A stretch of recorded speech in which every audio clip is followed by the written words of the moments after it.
a potentially top 4 team. So to me, I think Richmond can be competitive. Can they kick enough goals? That would be my doubt. So I think St Kilda should have enough firepower today. One thing, Shorey, last week, Richmond brought the pressure, didn't they? Yeah. They brought the heat and put the Swans under enormous pressure, and they were rewarded in the end. Yeah, that's they've got to get to that level again today. And I think they do it fairly naturally. Yeah, they've been pretty competitive over there this season. So it's something that, I think the scoring power, like Richo said about St Kilda, that's going to be Richmond's problem. But the unknown factor in your forward line, you can go different ways about it and maybe go small. And how does that, how does that suit the defensive group of St Kilda? It mightn't be as good at ground level. If you can get in there, get the ball to ground, even some haphazard kamikaze kicks forward can be the way to go. You don't have to always have height on your entries inside forward 50. Ground conditions thanks to Karcher. Whatever needs cleaning, such as dirt on the driveway, mud in the car, choose a Karcher pressure washer, the power to clean for the Wolves #1. Beautiful day in Adelaide. It is currently 20 degrees, heading for a top of 22 degrees at Norwood Oval. All right, time for our bold predictions. Love doing these before the game. We put a big statement out there before the bounce of the footy. Mostly we get them wrong. It's all thanks to Harley & Sons Roofing. Harley & Sons Roofing, they won't let you down. What's your bold prediction for today, Richo? I'm going to go with a defender today, and I think Nick Floston's in career best form, and that's saying something for a guy that's played in 3 premierships. I'm going to say he's going to continue his intercept form with 15 intercepts today. 15 intercepts. That's a bold prediction. Okay, 15 intercepts for Nick Flostone. What about you, Tony Shaw? Not marks, possessions, intercept possessions. Okay. Daniel Rioli, I think he's been brilliant off halfback and just gives him so much run. So I'm going to say he's going to have over 25 positives, which isn't big, but he's going to have also 2 goal assists inside 50. So that means he's going to have to get up the ground. He doesn't kick many goals himself. He's only kicked 1 this year, and what's he kicked over his career? 104 out of 164 games. So 25 stats plus 2 goal assists. Okay. Tim, your bold prediction? Well, I was pretty hot again yesterday. I predicted Carlton to score under 80 points, and I wasn't prepared to commit whether what they came up with would be enough. They kicked 73, and it was enough to win by 10 points. So I'm going down the same road today. I reckon this small Norwood ground, 165 metres by 110, is tailor-made for a Ross Lyon strangulation. I'm predicting Richmond to kick fewer than 60 points. Did you hear Brendan Goddard, that the games that they had here last year at Norwood Oval, on average 20 more tackles each team because of the confines, so it might be a strangulation, Tim. Well, I'll go for Dustin Martin. He's back this week. He was off last week, obviously. Had not a great start to the season. Rich had a great season last year, but I think Dusty will be back and will boot 4 goals today for Richmond. So Dusty to return to a bit of 8. 4 of their 8 return to a bit of form. The subs are through. The tactical subs, St Kilda, Angus Hasty, and for Richmond, Kane McAuliffe, who is a first gamer, Richo. Yes. And they're very much looking forward to him. First selection at pick 40 in last November's draft. He's a South Aussie midfielder. He's done very well in the VFL, had back-to-back best on-ground performances in the VFL. Yeah, they're really excited about him. I think they were pretty sort of shocked that he was still available at their first pick that they got him with. So, yeah, inside mid, lefty, gets the footy. He's had 30 and kicked a goal in both his VFL games as a first-year player. That's a pretty impressive start. So, yeah, they're excited about what he can bring. So our bold predictions are locked and loaded for this game between the Tigers and the Saints, and it's all thanks to Harley & Sons Roofing. For the best roof in town, Harley & Sons won't let you down. And we'll keep ourselves accountable of all of those bold predictions. Talking of Nick Flostone, and Richard just talked about him before, Shorey, and he was magnificent last week against Sydney. His numbers, just having a look at his numbers, 29 disposals, game high 13 marks, game high 8 rebound 50s.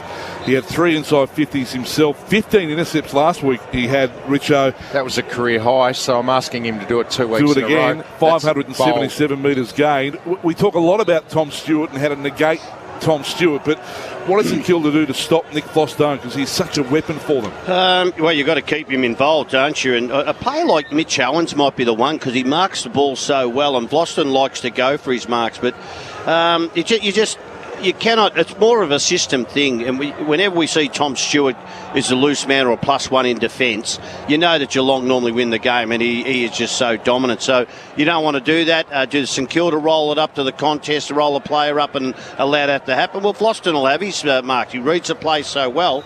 So I would just think a bloke like Mitch Owens might be someone who can just make sure that he's accountable to what he's going to do and try and sneak a goal in. Look, Boston, if you get a lot of possession, if your man kicks 2 or 3 goals, what do you account as possessions on that? That's a good get against him. He's a hard man to stop, isn't he, Richo? So important to them. Oh, he is. I mean, he sets things up so well for them, and no leader, real leader now, and with a lot of experience out. He's had to step up in that area. Probably not a completely natural thing for him, but he's doing a pretty good job of it. Do you think, with the addition of the likes of Bonner coming into the team for St Kilda, we've got a couple of other quick players we know what Bradley Hill can do. Are they moving the ball a little quicker than they were last year, do you think, St Kilda? You know, the key to their ball movement is Wangaleen Millera. He's been outstanding. He was the best kick in his draft year, and they took him for that reason, and I think he really helped set them up off half-back. He's exciting. I think he's the one. He's improved again this year.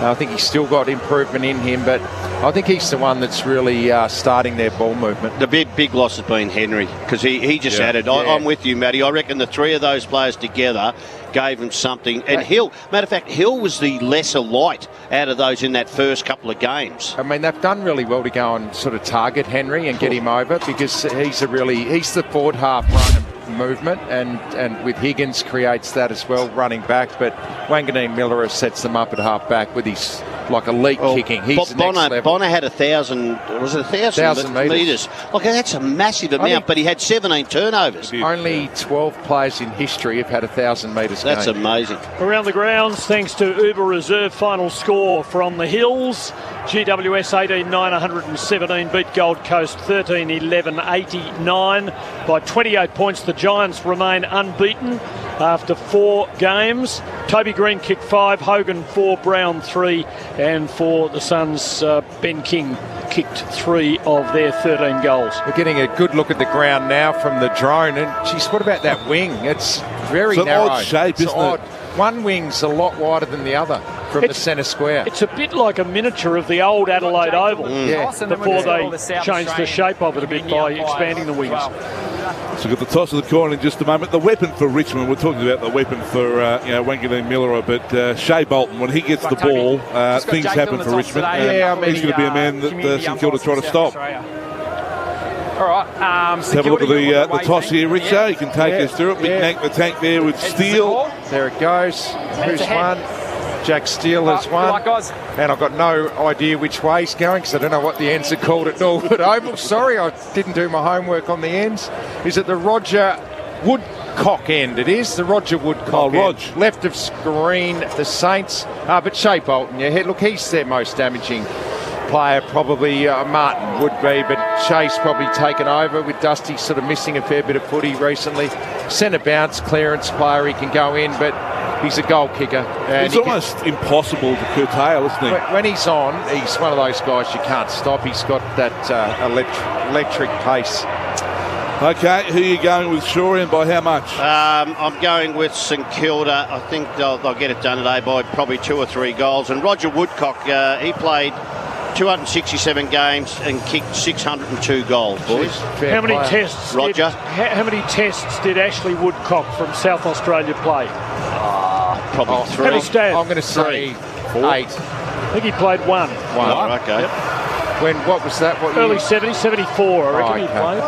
Who are you going with, Richo? I think you have to tip St Kilda in this game, and I don't think it'll be a blowout margin. I'm going to say it'll be a 13-point win.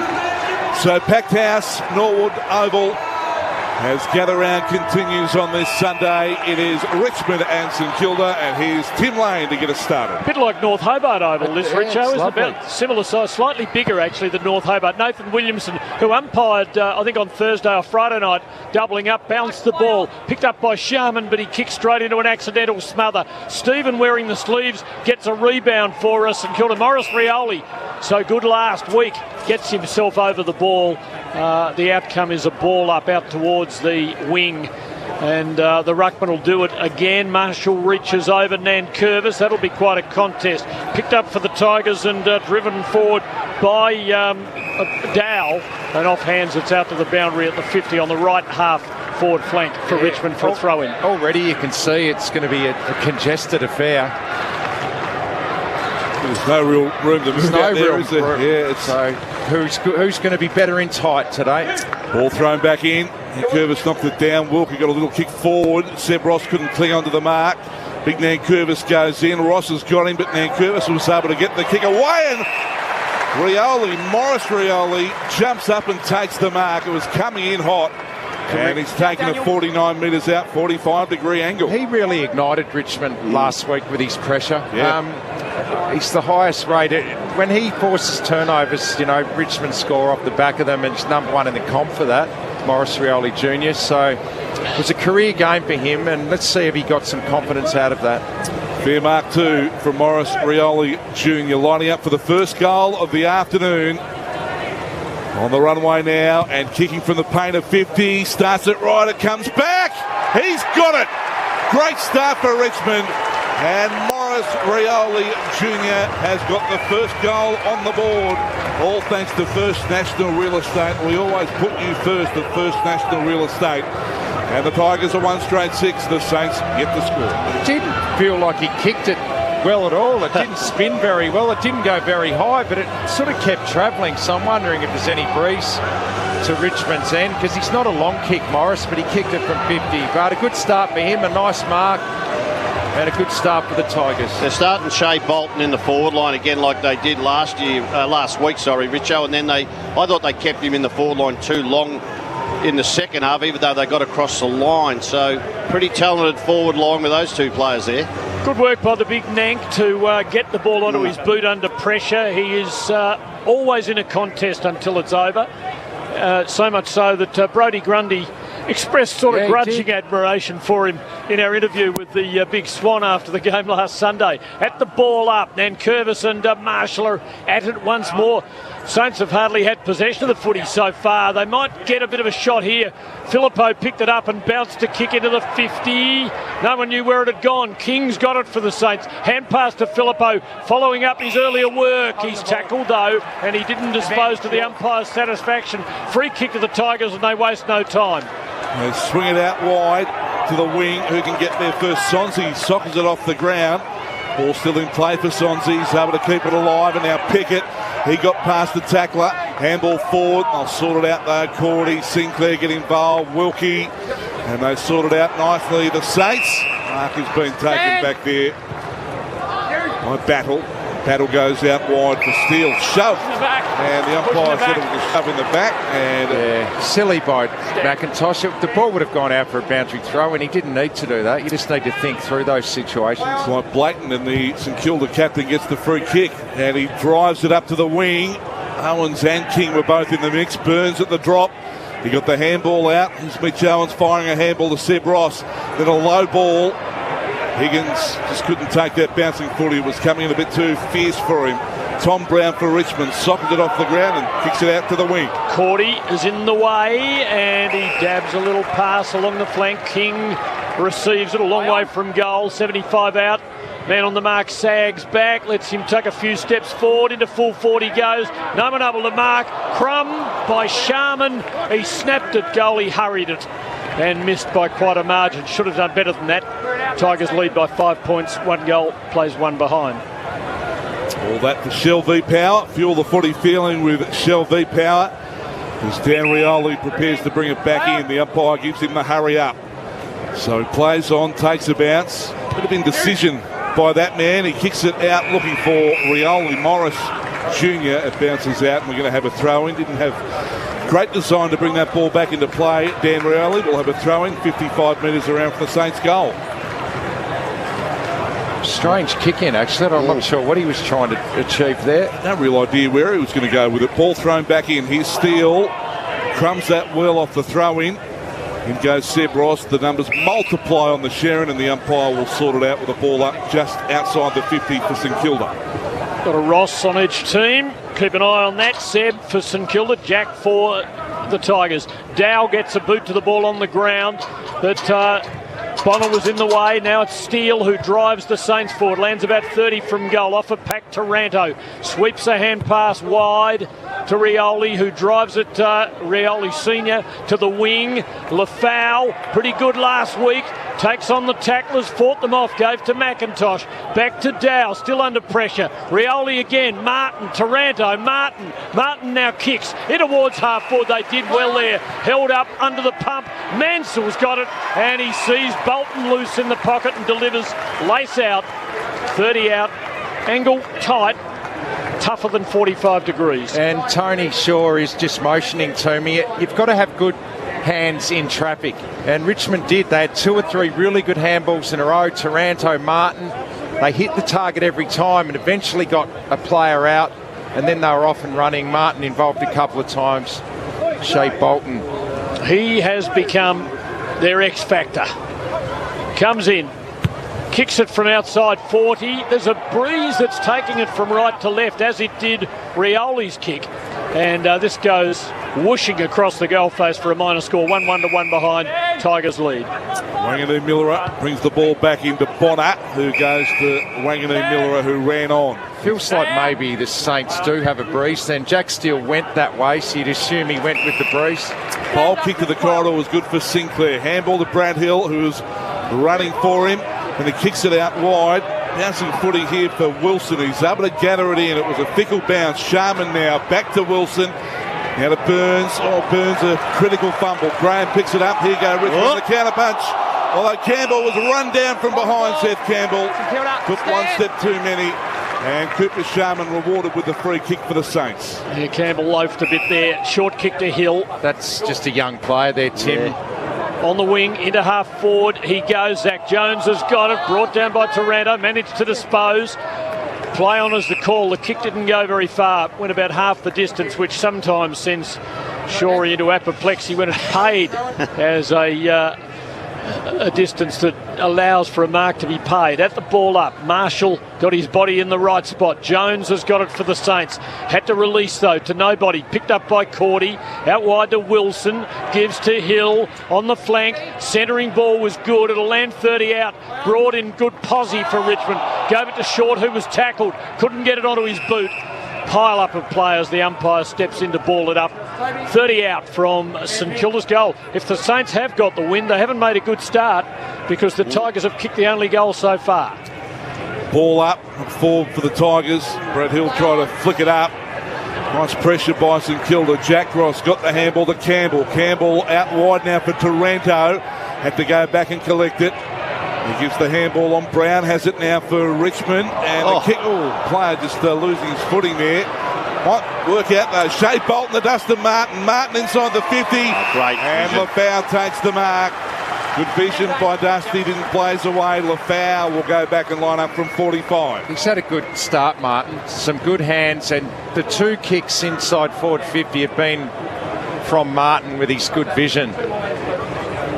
You can already see Richmond. I don't think they're looking to blaze away at all today, Shorey, because they just don't have those tall targets. And they've got them on the outside at the moment. The quick hands from the contest is just really cutting up the St Kilda defence, which is normally pretty tight. Should go right post here. Kelty Lafau, that's where he's gone, and it swings back beautifully. Well summed up by that man. And Richmond have started really well. 2-1-13, the Tigers. 1 behind St Kilda. Shell V Power scoreboard. 3AW Sunday footy. And it's all thanks to Macca's. Yeah, he's one of those later comers to Aussie rules footy that they have a straight action when they come in, like Callum Brown, like all of the Irish. Jim Steins. They don't learn bad habits, and he looks reliable on the set shot. He showed that last week against the Swans.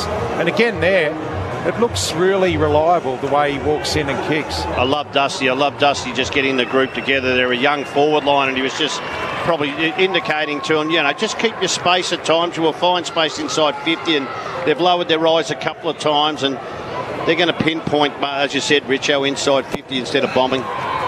Lafau developing an appetite for goals. Couple last week, one already today. Steele at the ball up, got it towards Jones in traffic. He gave to Sinclair cleverly through the traffic. And now Steele's got it again. Drives to within 20 of goal, but the Tiger defence is well set up. And Miller takes the mark, delivers to McIntosh out on the main grandstand side at the defensive 50. Good crowd at Norwood Oval. It is a delightful setting. And it's quite an attribute to gather round. Kick along the wing. No one able to mark. Sonzi takes the crumb for the Tigers. Took 2 strides too many and hand passed into a smother. Bonner for the Saints. Gave to Jones. Mown down by Toretto. Richo, you'd be liking this. The Tigers really look to be on. Well, with the outs that they have, you've got to bring the pressure and heat, and it looks like they have. We know you've got to do it for 4 quarters, but some good signs. St Kilda not really adjusting to the tight confines of this ground either. Everything's tight. Kick inside the 50 for Richmond. Off the hands of Battle. Comes to ground and Bonner is running off half back. He kicks it to the corridor, but the kick is not the best. Might work out for Butler. It does. He scoops it. He kicks it up inside the 50. Membry couldn't take it. Nice work by Miller to get a fist to it. Then he'll go after it again. Membry still in the play momentarily. Ball eventually out. We'll have a throw-in 50 around from St Kilda's goal. They're one behind. Richmond at 2-1-13. We're being on about 7 minutes on the whiteglovemover.com.au clock. Throw in Saints needing a goal to get into this ruck contest. Shove from behind surely by Kamaniki. Went unpunished. He took the ball out of the air and kicked it straight to the opposition. Sonzi gave to Miller and the Tigers bring it away out of defence with ease. McIntosh has got loose on the wing. The kick eludes him though and gets away to the boundary for a throw-in. Wing position. Richmond 2-1-13. Still just one behind on the Shell V Power scoreboard. Have you been to Norwood Oval, Tim? I haven't, Richard. No. Never played on it, certainly. No, but then again, there are a lot of ovals I haven't played on. Ball back into broadcasted a lot, though. That's true. Haven't broadcast here, but it's a ground that's been graced by many famous players. Norwood, of course, produced many champions. Phil Carman would have played a lot of footy here. Ball up on the wing. Shucked by Dustin Martin. It was a touch ball. Stocker's got the double grab, but he's wrapped up straight away. Had to handball out. Sonzi had it for a moment. Pouncing on it now, Shea Bolton. He can steady and kick and sum it up brilliantly. What a finish by Shea Bolton. That is a goal of the day contender. All thanks to Star 21. Discover the difference. Shea Bolton, what an incredible finish. When he gets the ball, Tigers fans are on their feet. 3-1-19 Richmond, one behind St Kilda. Well, that's what you were asking about before the game, Matty, and that's what he can do. I mean, not many players in the comp can do this stuff Shea Bolton does. He's got a pretty complete skill set, and the Saints have got to wake up a little bit, surely. I don't know if the stat sheet's showing anything alarming, but Richmond had a really good start here. Martin involved again. Well, the clearances are equal. Contested possession, the Saints are winning, but it's on the outside with the quick hands. Richmond, they've twice come out of the defensive half and set up shots at goal, so it's too easy. I reckon Ross Lyon be pulling his hair out. He doesn't like this to be scored against very easily. Judging what had happened with a couple of shots to that end, that was almost the impossible kick at goal. Brilliant play by Bolton. Sharman wins it out of the middle for St Kilda, puts it into the 50, but the Tiger defence thumps it back. Pickett's got it, slung in a tackle, but the hand pass is good to Short. He goes back to Vlosten, who drives it long over the wing. Marshall backing back, nearly took a good mark. Picked up by Campbell for Richmond. Got it to Burns, his kick was smothered. Dow for Richmond, gives to Dusty. Dusty's got a bit of the panache back. He goes to Short, whose kick is poor with the left boot. Straight to Marshall. Hand pass forward to Burns, and now to the advancing Battle from the wing. Drives it along the line. Free kick. There's a free kick Richmond's way as Higgins just threw the bigger-bodied Floston out of the way, and that means his former teammate will take a free for the Tigers at half-back. Former Tiger there. Jack Higgins not happy, frustrated. Short has the footy. Richmond were happy to do this a bit more against Sydney. They took 100 marks last week, and it was their most in any game for a couple of years, so a bit more control last week. Kick to the wing now for the Tigers. Lafau trying to bring it to ground. Battles handball. A work out for Richmond as Thompson Dow got the handball, but it missed the target. Here's a chance for Seb Ross. He kicks it out into the path of Membry. It sits up. Oh no, he left it behind. I thought it was going to sit up nicely for him. He's going to go back and recover. Takes it, dodges, weaves, and then kicks top of the goal square. There's two favouring Richmond. Jack Higgins tried the soccer off the ground, but it went and hit the post. And it's a minor score. Always dangerous. Jack Higgins gets up a little bit hobbled. 2 points. St Kilda, 3-1-19 to Richmond. Shell v Power scoreboard. Miller drives it in quickly and well. It was a slightly risky kick, but Floston made it good. He's got a man loose on the wing and delivers well to Seth Campbell, running forward for the Tigers. Has a confident bounce, drives it long. Shea Bolton on the end of it's going to run in and kick his second. And the Tigers have the first 4 at Norwood Oval. 4-1-25. St Kilda 2 behinds on the Shell v Power scoreboard. Shorey, that's another goal from D50. So they're third. The Saints aren't defending transition at all well at the moment. So they need to have a really good look at that. That was way too easy from a kick in. Did Roscoe go to Adelaide for gather round, or hasn't he turned up? I reckon he'll be turning up at quarter time. Now they've kicked one from the kick in, direct from the kick in itself. Turnovers, 2 goals, 13 points to 2 against St Kilda. He'd be filthy on the way that they're just cutting St Kilda apart behind play. They're finding space behind their defenders. And that's what you've got to do. You've got to run the ball so that you can then get it. You become an 80-metre player. Seth Campbell has had a great start to his career. Got caught holding the ball before, showed a little bit more awareness that time. All our numbers thanks to Lamaro's Hotel. We're back in the middle. Saints need to get moving. But Thompson Dow had it. He was wiped out. They're able to get it back, though, the Tigers. Daniel Rioli, handball to Short, who's advancing again. Up inside the 50 it goes. Battle out of hand to it. Cordy under pressure. Handball to Battle. Battle able to get the little short pass away to Bonner. And Bonner takes it. He'll kick it to Wanganeen Miller, who's got a true centre-half back. Right on defensive 50. Hand pass to Seb Ross. Short kick to Burns. Wanganeen Miller keeps coming. Receives. Right. Drives it beautifully to Owens. Running forward from the 50, but spraying the kick. Pushing it right. Minor score. Saints still haven't hit the bullseye. Tigers have done 4 times. 4-1-25. Lays 3 behinds. Thompson Dow rolled his ankle pretty badly there. Shot on the football, so that is a watch. Keep an eye on that for deep heat. The debutant is the sub, McAuliffe. Yep, McAuliffe on standby if he's needed. Here's Flostone coming out of defence. He goes short to Jack Ross of Richmond, who's got it right half back. 4-1-25 the Tigers, 3 behind St Kilda. As Ross now drives it to the wing to a pack situation. Cordy came from the back and thumped it down. McIntosh front and centre. Myers Rioli Jr. spreads it out to Shea Bolton. This man's everywhere at the moment. No one would have picked up that kick other than a Rioli, I reckon. the vision. Takes on Battle on the mark, Shea Bolton, and drives it long inside the 50! Almost the mark to Taranto. Couldn't cling on. Should be a free there to St Kilda for a hold. Or high contact. It's going to go to Burns. Deep in St Kilda's defence, has the footy in his hands. Gee, they were in desperate trouble again. Taranto had the run at that, and I've never seen him that far off the ground. Very nearly took a specky. Battle pokes a little pass out to half-back.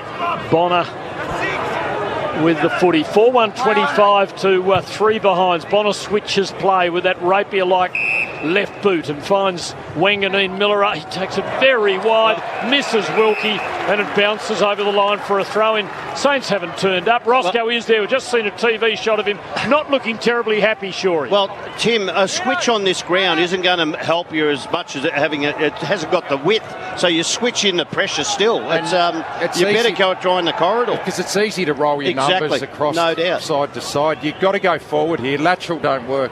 Ball thrown back into play, and then Curvis handcuffed as soon as he took possession. We'll have a ball up. Yeah, they just haven't adjusted to the conditions and the width of the ground at all, St Kilda. And Ross Lyon is a very angry man at the moment. There's another ball up.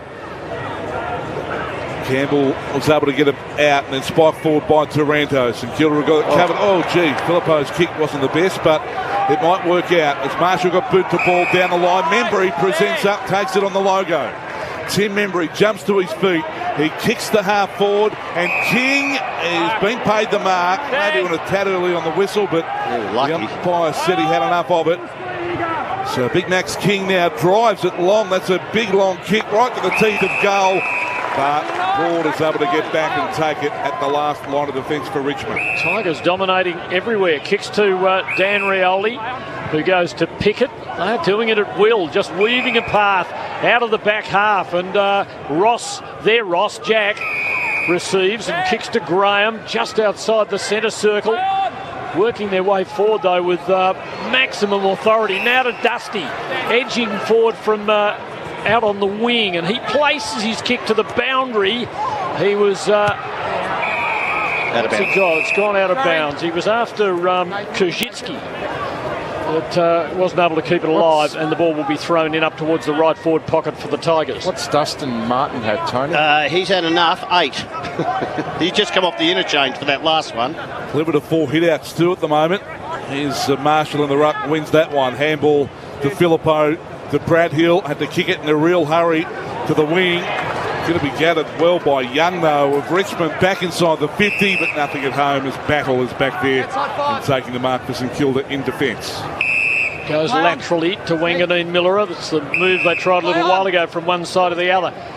Now to Burns and Sinclair, who hasn't been able to get any run going here. Broad attacked his kick, though, did really well, knocked it, collected it, but then kicked straight to the opposition. Wanganeen Miller between half-back and wing. He spears it inboard, and Taranto's able to chop it off. Kick to Shea Bolton, who instinctively played on. Didn't realise he was going to be blocked, but he coolly passes it to Mansell, who marks it on the 50. Just too far out. Well, this will give us a look at this breeze we think is there. He places it into the pocket. Not really aggressive. Kuzitsky juggled it. He might have completed the mark on the wrong side, or has he? It looks as though it's been given the nod. 3-grab effort. I feared for his sake he was over the line when he finally completed it. With a wall of Tiger fans as a backdrop behind him as he lines them up in the right forward pocket with a very 1930s haircut. Jacob Kuzitsky in his 50th game. He's going to try the banana. It's got much too much on it. He's across the face before it starts bending back and it's out on the full. With the tickets to Norwood Oval today, it's just general admission. So you just got to rock up and find a seat. I love that, old school. First in, best dressed, Richard. Could have gone really old school and made it $1 shilling. Can you take an esky in, old school, Richard, or not? And steel cans. Stand on them after you finish them. The foam esky. You just leave it after the game. Here's Wanganeen Miller switching the play to Battle as they work their way out of defence. Stocker, it comes unstuck. Might open up for Kuzitsky here. He'll handball to Dustin Martin. He didn't take it initially, went back and got it now. Mansell out to Kuzitsky, kick inside the 50. What a great kick, and Sinclair was able to take it comfortably uncontested. That's a better kick into the corridor. Kuzitsky, the one Tiger not really going at the moment. They work it to Burns, who has a man edging forward. Owens taking the mark, kicking quickly, and it is well collected for the Saints by Caminiti at the 50, out near the boundary. He's got a tough shot in front of him if indeed he goes for goal. Saints still without one. And the clock counting down such that there are only 3 minutes left in this opening quarter, and they have not been in the hunt against the Tigers, who lead by 22 points. Underdogs though they were going into the game. Anthony Caminiti, one of St Kilda's brigade of rising talents. From outside 50 when he kicks. It is shaping nicely with the wind. Didn't quite have the carry. Oh, out of the air. Owens, he got his boot onto it perhaps, but so did a Tiger hand. Touched the footy. It's a minor score. 25 plays 4. Richmond leading late in the quarter. Jaden Short back into play to Daniel Rioli. Thought about the short one as well. Play on the 15. Play on. Jaden Short pulled the go after Dan Rioli's kick wasn't long enough, and he goes back to Flostone. Outside 5. Every now and then they call one of those short ones really early. It's like it puts pressure on. The kick from Short back to Floston went less than the one to him. Goes out for Shea Bolton, jumped in the air, and he was blinded by the light a little bit. Off hands and over for a boundary throw in. 25 metres and I'll kick it 15. We worked out that if Shorey did change that rule, he would never have had an effective kick in his career. Very smart, aren't they, Tim? I like it, sure. Yeah, right. 4-1-25 to 4 behinds in favour of Richmond. Taranto got boot the ball. Now, how will the umpire see that? He just kicked it forward with a grubber kick. Umpire has called insufficient intent. It's a St Kilda ball on the wing. Umpire John Howarth calling that one. Nathan Williamson, Craig Fleer and Cameron Dorr, the other officials. Kick forward for the Saints. No one able to mark it. Tigers holding possession. Brown squeezing out a hand pass to Short, who bangs it out to the wing. Dusty's there to collect it off the carpet. Little hand pass to Lafau. Just couldn't handle it cleanly, and he's nudged it out with his toe on the full. Free kick to the Saints. Cordy will take it on the wing. 4-1-25 to 4 behinds. The Tigers have jumped the Saints at Norwood Oval. Cordy now kicking to left half forward. Max King, outstanding mark. The big man brings one down about 70 out. He'll chip it very short and dangerously to Burns. It's been disrupted by Shea Bolton, who got it to Seth Campbell, whose kick was wiped out. Tumbled toward the boundary line. Campbell back to retrieve it. Handball is short tackled. Under pressure. Umpire said no prior on the ball up. So good pressure by Jack Higgins. And we're going to ball up inside the 50 for St Kilda in their right forward pocket. Time for a late goal for the Saints. Time for an only goal for the Saints, but not here. The Tigers have got the footy. Shea Bolton, who's kicked 2 of their 4, sees Pickett clear, and they seem to be doing this with ridiculous ease. He marks at the 50. He bobs and weaves, puts a hand pass out in front of Dan Rioli. Might be the Tigers kicking a goal. Goes to Martin, who is reviving memories of the great years. A little hand pass out wide, but a very poor kick has gone out on the full from Pickett, and there'll be a throw in. They are splitting them apart from that defensive half. Free kick to the Saints to the half back. Outside 5. Plenty of Tigers fans in the house, Richard. They've come in big numbers, as they do every week to every venue. Rossmus and Kilda kicks it to the wing. Off hands, battle, and now Higgins up a long way. He goes back by hand. Cordy got boot the ball, but didn't hit a target. Quick kick forward by Short. Thumped to ground, it's on the wing, it's up for grabs. Going to be Jack Ross. Gives the handball on, will grab a kick. And it'll work out for Pickett, who's been confronted. The umpire has said there's going to be a ball up. Oh, great tackle by Wilkie there. He might have saved the goal there, because there was a handball over the top. Wilkie brought him down. In fact, it was a free kick to Wilkie, and it's quarter time. Great start by Richmond in the opening quarter. They lead 4-1-25. St Kilda have not kicked a goal. 4 behinds in the opening quarter. 2 goals to Shea Bolton, who was electric in that opening term, and a goal to Morris, Rioli and Kilty Lafau. Buying, selling, leasing or renting? When it comes to real estate, the right advice can save you thousands. Every Wednesday afternoon from 2 p.m, the expert team from Toop and Toop will join you for Real Estate Radio. You'll get the right advice from Adelaide's most awarded real estate firm, and for some individual advice, you can call the Real Estate Lounge from 2:30. Join me, Stacey Lee, and the expert team from Toop and Toop every Wednesday afternoon from 2 o'clock here on 1395 Adelaide's 5AA. Get ready for Ritchie Brothers' National Unreserved Auction on May 1st and 2nd.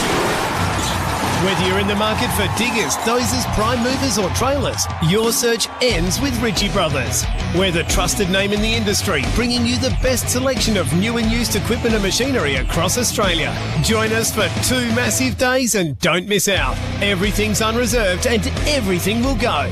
Register now at rbauction.com.au. Send me more pics, but unzip all the way. Hey! Who's sending you pics? Whoa, hey, don't open that. Once you've seen an Austrac camper, you'll just want one. Austrac Campus!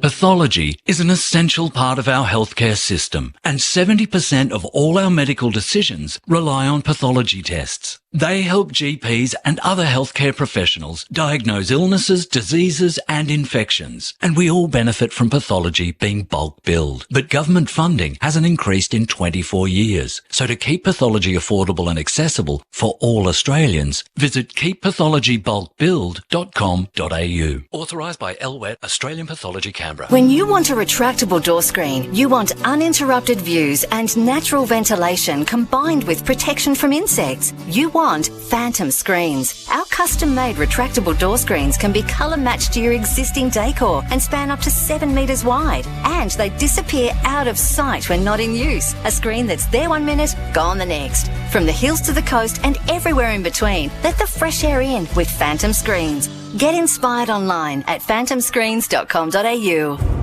Walco is making headlines again for SA's biggest cover-up. If you own a pool, it will affect you in the best possible way. For those whose pool is the main feature of their yard, Walco offer a special mesh cover to keep debris and leaves out, while making your pool area look stunning all through winter. If looks matter, join the great cover-up and ask Walco about their stylish new mesh pool covers. Visit walco.com.au.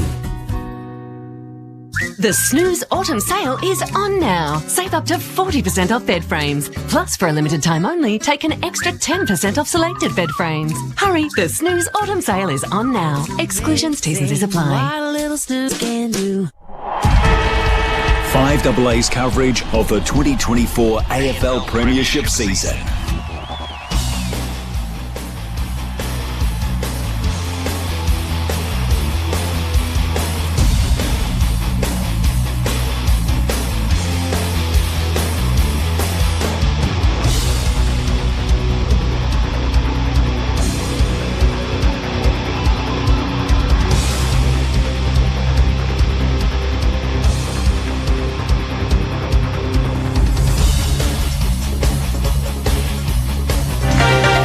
AW football, first quarter highlights. And Curtis was able to get the kick away, and Morris Rioli jumps up and takes the mark. It was coming in hot, kicking from the paint at 50, starts it right, it comes back. He's got it. Great start for Richmond. And Morris Rioli Jr. has got the first goal on the board. Jay Bolton, the Dustin Martin. Martin inside the 50. Great. And Lafau takes the mark. And it swings back beautifully. Johnsy had it for a moment. Pouncing on it now, Jay Bolton. He can steady and kick and sum it up brilliantly. What a finish by Shea Bolton. Has a confident bounce, drives it long. Shea Bolton on the end of it's going to run in and kick his second. And the Tigers have the first 4 at Norwood Oval. And the Tigers look good at Norwood Oval. 21 points they lead at quarter time, 4-1-25. The Saints, 4 behinds, haven't registered a goal. And Ross Lyon is giving it to them at quarter time. He's having a good old crack. And you think they'll come out and respond. They're on the reserve. Geez, angry. He's very, very angry. The old cuddly Ross, that's gone, Richo. Yeah, that was the old hairdryer Ross.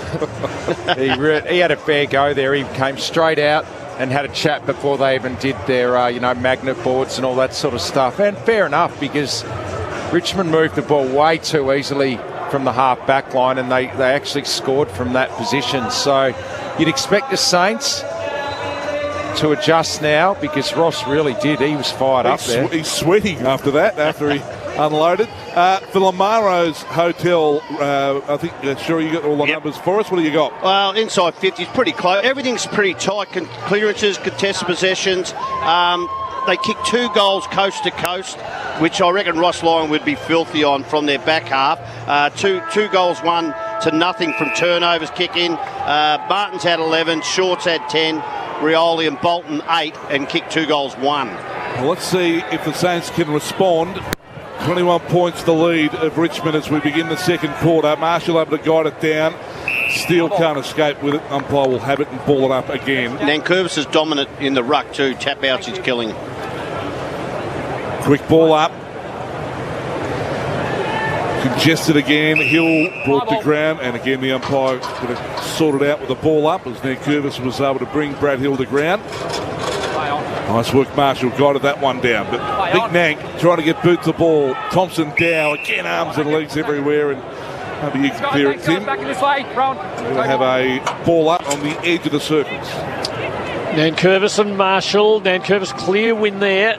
Not to immediate advantage, but it's well won by Mansell, who works his way onto his left side, puts it out wide, hoping for Morris Rioli, but Wanganeen Miller are with him every step of the way and sees it over the boundary line. Game being played in beautiful conditions. Sun shining brightly at Norwood. Lovely blue sky with patches of cloud. Tree-lined eastern side of the ground, and off in the far distance the Mount Lofty Ranges. It is a delightful setting as another ground ball from the throw-in. Saints eventually win it, but Jack Steele's adjudged to have thrown the footy out.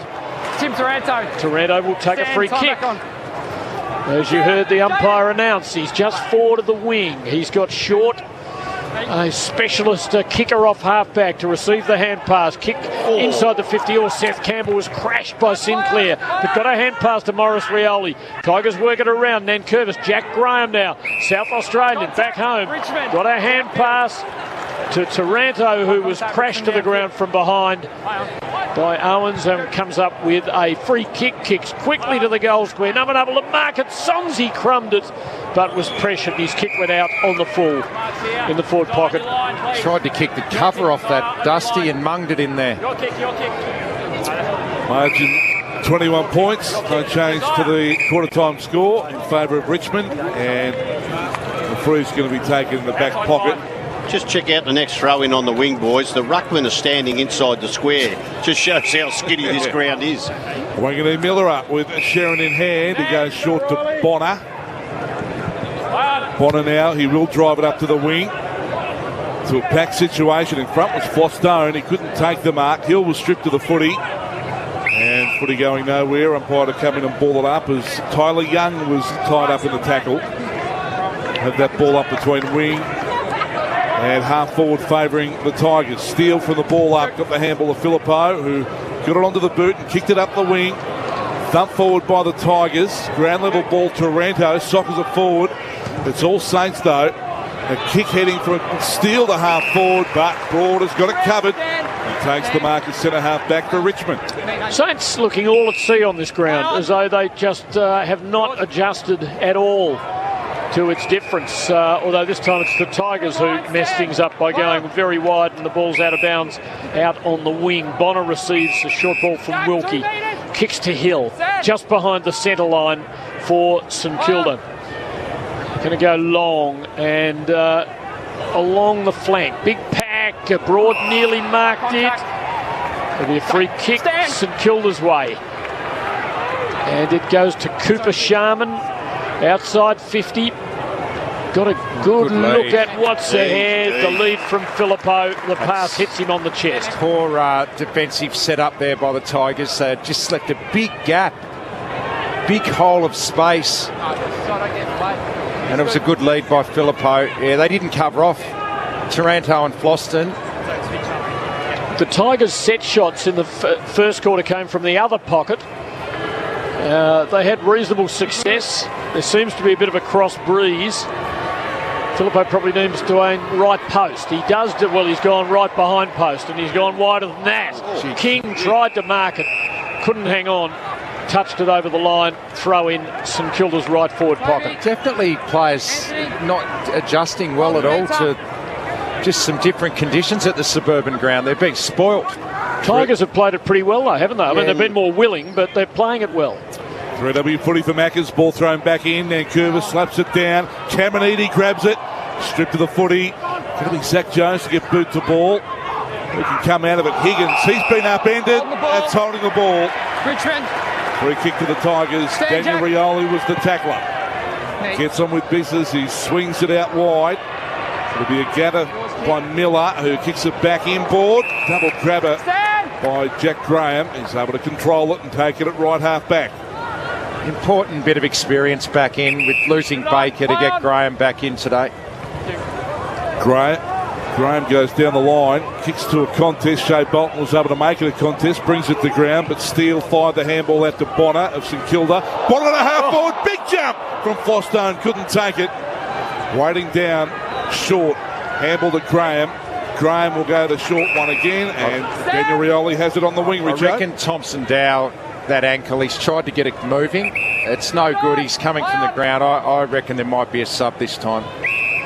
Richmond's sub is the first gamer, Kane McAuliffe, so we might be getting an earlier look at him than we imagined we would. Tigers just chipping the ball around here, can't see a way forward. McIntosh has it on the wing. I feel like the Saints have now reorganised themselves better and are more in the contest. Kick towards the 50 on the right flank, but in good position. Battle, who just about held their back half together, takes the mark, goes back deep into the 50, and they're going to try and come out the other side. Wanganeen Miller, a short kick to Wilkie.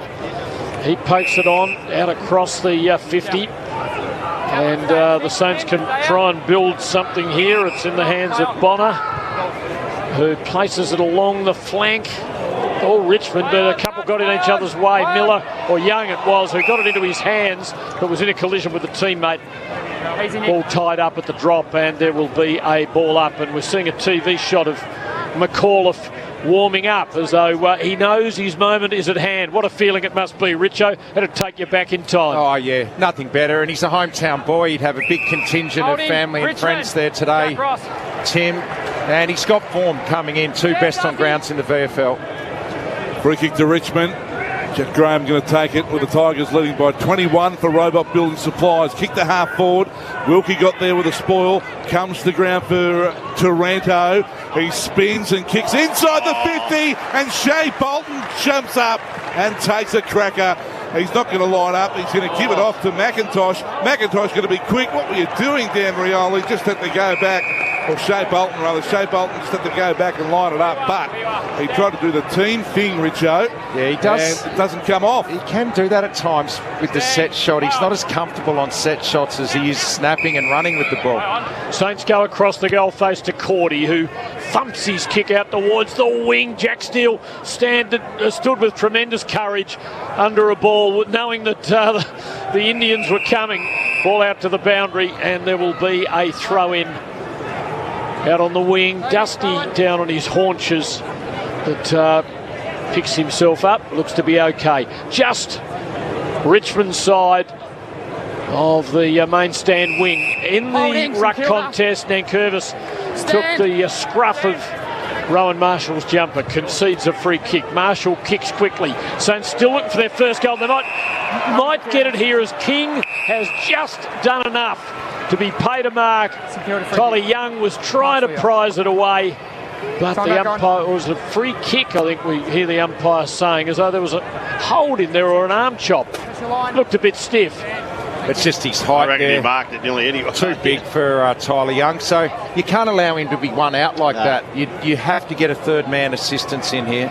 So we're getting towards the middle of the second quarter, and St Kilda haven't kicked a goal. They need Max King to deliver here. Just off directly in front, he's hooked it, and the wind gets hold of it and takes it further away.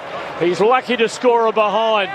Saints still goalless. It's 4-1-25 to 5 behinds. Richmond lead by 20 points on the Robot Building Supplies scoreboard. 3W Sunday footy for Maccas as Nick Flostone will bring the ball back into play for Richmond. Goes out looking for Sonzi. He's got a hand to it, but it's over the boundary line, and we're going to have a throw in. It looks like the Saints have got this controlled defensively, which they didn't look like. He's struggling Dow, isn't he, Richo? But he's come back. Yeah, that he has, so he's giving it another go. If Richmond start just going down the line, it's going to be tough because they haven't got the big tall forwards to compete down the line. They've got to keep trying to change the angles, which is not easy on a tight ground. Dow involved again to McIntosh, who bombs away to the wing. Steele, the source there for St Kilda. Handball comes out to Brad Hill. Goes into the corridor, poor kick, and then Curvis is underneath that and takes a comfortable mark. Big Nank now told to play on. He'll go out for Shea Bolton, who flew. Couldn't take it. Morris Rioli Jr. just flicked it over his head. Pickett has it now, helicopters it in top of the goal square. Koschitzky couldn't take it cleanly. Under the pump now, the St Kilda defenders battle. Brad Hill, Sinclair, and Sinclair is able to clear it to left half back. And he'll get on the end of it again, Tim, and go out to the wing. Easily identifiable. They're wearing those striped red, white and black jumpers, and Jack Sinclair's has long sleeves. They work it to Jones on the wing. He goes up the flank in the King direction. But a win this time to the Tigers as Miller made the... he got the ball. Or Young made the spoil away from King. Oh, no, that's a free kick. That's a free kick every minute of the day. Front on contact. Front on contact. Don't watch the ball. He said he hit the ball. No free kick. Throw in just outside the 50. Saints trying to build something vaguely coherent in their front half. Nankervis managed to take it out of the air and get it onto his boot, but to no advantage, and there's got to be a ball up here. A step outside St Kilda's 50 out on their left half forward flank. It's become a real arm wrestle between the half forward lines at the moment. Nothing happening inside 50. Goalless quarter so far, and we're just about halfway through it. McIntosh scrambles it onto his boot. Shea Bolton couldn't take it. Bonner now for St Kilda. Comes up with Brad Hill inside the 50. King takes the mark. Directly in front this time now. He just didn't get the breeze right at all on his last set shot, Richo. Going to go back and line up from 45. He's just right of centre. Got to go to school here now. Pickett back there just didn't help out Young at all with his positioning. And one-on-one, he's not going to be able to beat him. He's too tall. You see again there, his reach is just too tall. So let's see. He's got to go right post or even just outside right post. It's swinging a long way down here. Kick on its way. No, didn't do it again. It's way off. In fact, it's out of bounds on the full. I mean, I'm not a great kick at goal, but you've got to adjust, right? He kicked 800 of them. He's not trusting himself, I don't think, is he? He didn't adjust to what he needed to do there. It's like a putt, you know, when you've got to force yourself to hit it well offline. Tiger free kick out of the back pocket, but it'll come back again because Battle has taken another good mark. He's been good, one of their very best. Not that they've had many. Kicked it within 30 of goal. Big pack, no one can mark. Fisted out towards the boundary. Tigers managed to hold possession, and Brown got a little left-footed to it.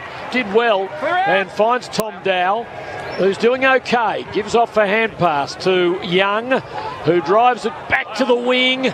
Coming from behind, but not able to take the mark. Lafau. Still the Tigers win possession. Martin, a little underground hand pass to McIntosh. Back it comes to Martin. He's been inspiring today. Chips a pass, and it's received by Sonzi for Richmond just behind the wing, and Richmond continue to look the much better organised team.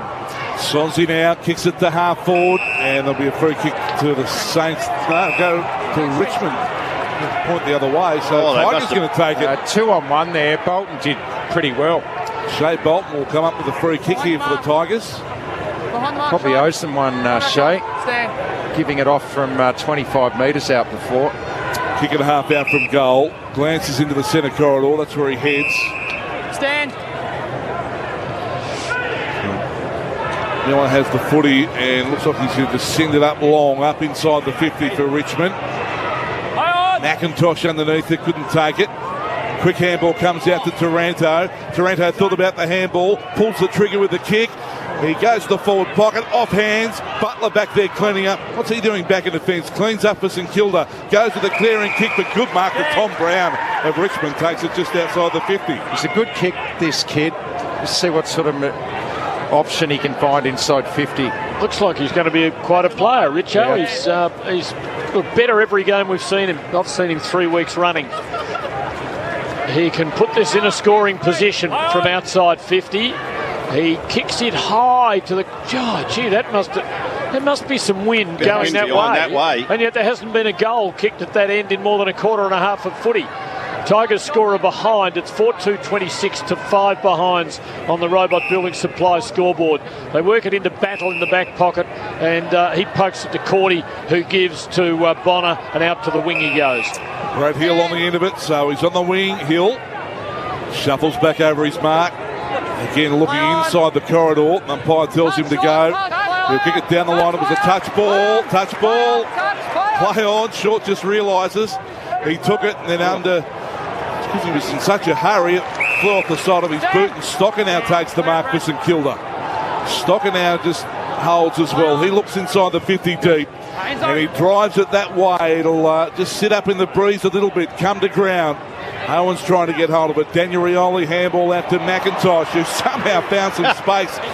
Wily old veteran, he kicks it to the outer side wing. Mansell giving chase. Wilkie there as well. Ball beats both of them over and out on the wing. 4-2-26 Richmond, 5 behind St Kilda. Robot Building Supplies scoreboard. Robots got it, they deliver. robotbuildingsupplies.com.au. Rich, I wonder if the Tigers got a bit of input from Barmy. He's not an employee of the club anymore. He's still there. I mean, he coached Norwood to a couple of premierships, didn't he? Back in the day, he would know this ground as well as anybody, and they've handled it much better than St Kilda. Saints clear here through Zach Jones, bouncing along the wing. It goes. First man there is Miller, who shunts it over the line for a throw-in. No, he's finishing up at the end of the year, Barmy, but he's still employed at the moment. So, yeah, I'm sure they would have chewed his ear off, wouldn't they? Be mad if they didn't, I would think, because it's very different. Dimensions unlike any current AFL ground. Koschitzky rucking here for Richmond. Bring it down to Taranto, who played for the free kick. The hold came, and it's his ball just behind the centre line. Pokes it wide, and Jack Ross receives it for the Tigers. Richmond 4-2-26. St Kilda 5 behinds. And the second quarter, about 20 minutes old. Kick in the Bolton direction, couldn't take the mark. Bonner collected, gave to Wilkie. Kick semi-smothered. McIntosh has got it. Takes it away from goal to Jack Ross. Gives to Martin. Got to go the long way. Couple of don't argues. He's back in town, Dusty. A little grubber into the 50. Well won by Higgins, who's down the back, stopping goals. That's all the Saints have been able to do in this quarter. And there'll be a ball up now, about 40 out at 45 degrees to the sticks, with the Tigers continuing to attack. We'll check some third quarter numbers for Lamaro's Hotel in a moment. Shorey, there's the ball up. Taranto trying to get hold of it. And it heads to the boundary line. And Shea Bolton kept it in and then pulled the trigger with a big long kick. But Cordy is back there, last line of defence. He's able to take the mark. Handball out to Battle. Now to Wanganeen Miller. Never wastes the possession, that man. And he goes short to Stocker, who's got it right half back. Can't see a long option. Play on. So he pushes wide, and the Saints can advance slowly. Wilson drives it across the wing, clears a pack, it bounces to the 50. Daniel Rioli been very good. Collect, gave it off to Young, who got it back to Rioli, and now to Brown, who under pressure kicked beautifully to Martin. Come through. Is he getting 50? He's not.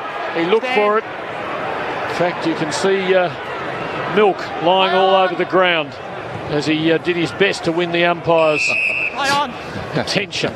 Goes back to the 50, and now they switch play to Jack Graham, forward of the wing. Bit quick off the mark for Zach Jones. Kicks along the half-foot flank. Bolton flying for everything. Can't mark. Off hands at least and boot, and the umpire says out on the full. It is a free kick to St Kilda. It's been an arm wrestle, Matty, but the contested possession clearances, the things that mean you dominating the game, Richmond are ahead in this quarter. They just can't score off it. Either side can't score. Wanganeen Miller across his defensive goal to Battle. Battle now kicks it up to the wing for the Saints. Butler in the air, but thumped away by Broad, was able to get there and over the boundary line, and we're going to have a throw-in. The tempo of the game probably suits St Kilda more than it did in the first quarter, Richo. Yeah, but both back halves are just on top, really. It's only been those couple of inside 50s to King that have worked. Either end, it just isn't really working for either team in this quarter. Forward of the wing here, favouring Richmond. Comes down to Jack Ross. Pickett gets involved. Now Nankervis, the big ruckman, with a kick to Lafau. It was a beautiful kick. And Kelty Lafau is going to go back. You said it was a great drop punt, but this is a really tough one. You know what? I'd just throw it up there because it's going to be pretty hard to find a mark in there. And we saw that there's a bit of breeze, so I reckon if he just throws this up in the air at the right-hand post, it might drift back. He's a powerful unit. He should have the distance. Fair way out. Coming in from a tight angle. Lafau is going to do that. He puts it onto the boot. It starts left, and that's where it stays. But had a crack at it all the same. Minor score, 4-3-27 Richmond. 5 behind St Kilda. Just under 5 remaining on the whiteglovemover.com.au clock. Goalless quarter. Doesn't happen often. Can they go all the way as the ball is brought in by Wanganeen Miller? Played on, kick short to Cordy. And he pokes it to the 50, where he'd actually taken the mark, to Hill, who now goes wide. And it's well marked for the Saints by Membry, who has looked promising from limited opportunities, but most of them have come when he's worked his way up the ground. He dabs a little kick here, and the Saints have the ball just forward of the wing, and will now take it long to within 30 of goal. Big pack, Nankervis, uncontested, takes the mark for the Tigers. Feeds off the hand pass to might have been Miller out towards the wing. It falls Richmond's way near the boundary line. Campbell's got it for the Tigers. Dangerous kick, awful kick, straight to the opposition, in fact, and Zach Jones marks it. Goes to the corridor for Seb Ross. Ross now goes out wide instead of blasting inside 50. Mark has been taken by Burns. Burns now will kick it inside the 50 for the Saints. And Mark has been taken by Big Nankervis opposed to Marshall. Held his ground and took the mark. Oh, goes out to Campbell. A little stumble, but still able to take it at left half back. Well, the switch doesn't open up any space inside 50, so you might as well get it in quick to King and get some stoppages deep. They're going so wide at the moment, the Saints. Campbell now kicks it to the wing. Marshall got back there. Takes the mark for St Kilda on the logo. Gives it to Filippo by hand. Thumping kick from the left footer to about 45 from goal. No one can mark. Higgins has got it for the Saints. Little hand pass to Burns. Standing start kick. Lacked any depth, and Miller stands in the way for Richmond and marks it between full-back and half-back. He goes out wide to Young, who miscues. Straight to Saints, and Wilson kicks, but he kicks straight to Brown, who takes the mark inside the fence of 50 for Richmond. They're just used to these nice big open stadiums, and neither team's coping with this. In this quarter, they're not either. Richmond were okay in the first, but it's been pretty average footy since then by both teams. Dusty goes all the way back to Young. Young. Need to go and play at West Park in Tassie, and they'll find out about playing in some conditions, Tim. Deep inside defensive 50. Dusty going to roll the dice here and kick it down the line and get it going. He kicks it to a pack of players off hands. Where was the defence? It's going to be a free kick to Nankervis, as you heard, for a hold. So Big Mac will take it on the wing. We're down at just over 2 remaining. Still not a goal kicked in this second quarter. Looks to the centre corridor. Nankervis, always dangerous. Brown makes it good though. He was able to recover after initially spilling the mark. He's got some composure, Brown, actually. Good. Goes out wide. Now is going to kick it up inside the 50, into the forward pocket, and it's sailing out on the full. And it's going to be a St Kilda ball to Wilkie. They've got an issue, St Kilda, because the roll-up half forward for Richmond, they're really keeping their space on the wing. So Richmond have always got an outlet, and Saints, they're just going into a brick wall. They're the second worst side in the competition of just going out wide from defence. Chipping the ball around in defence of 50 now. Seb Ross sinks the slipper out towards the wing, not all the way there.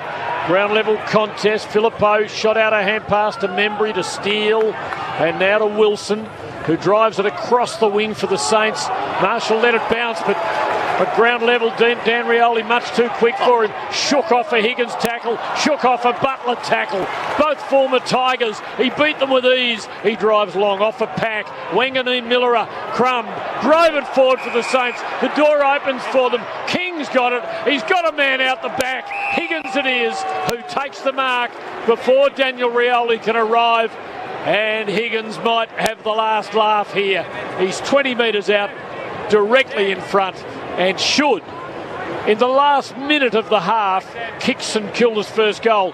And it would be a really important goal, because they could go in at half-time feeling as though they haven't completely blown the game. Higgins a goal kicker. You'd back him to kick it, and kick it he does. The Saints have won at last. Their supporters give vent to some pent-up frustration.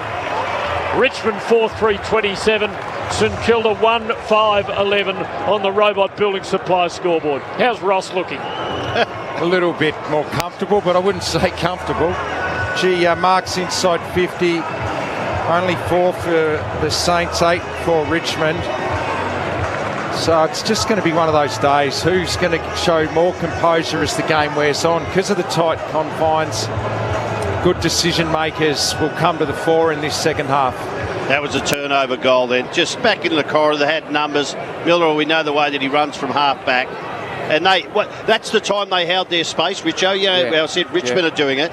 First time that they held their position forward of the ball. Have faith that your teammates might be able to win some one-on-ones.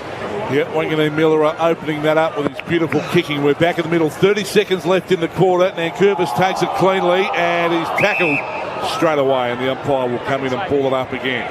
Toby, thank you. They don't even try They don't even try or look like they're trying to get rid of the ball these days. As soon as you get wrapped up, hold it. Just absorb the tackle. Here's Campbell getting the centre clearance, bombs it inside the 50 for Richmond. Kaczynski was held and will get the free and the shot at goal very late in the piece.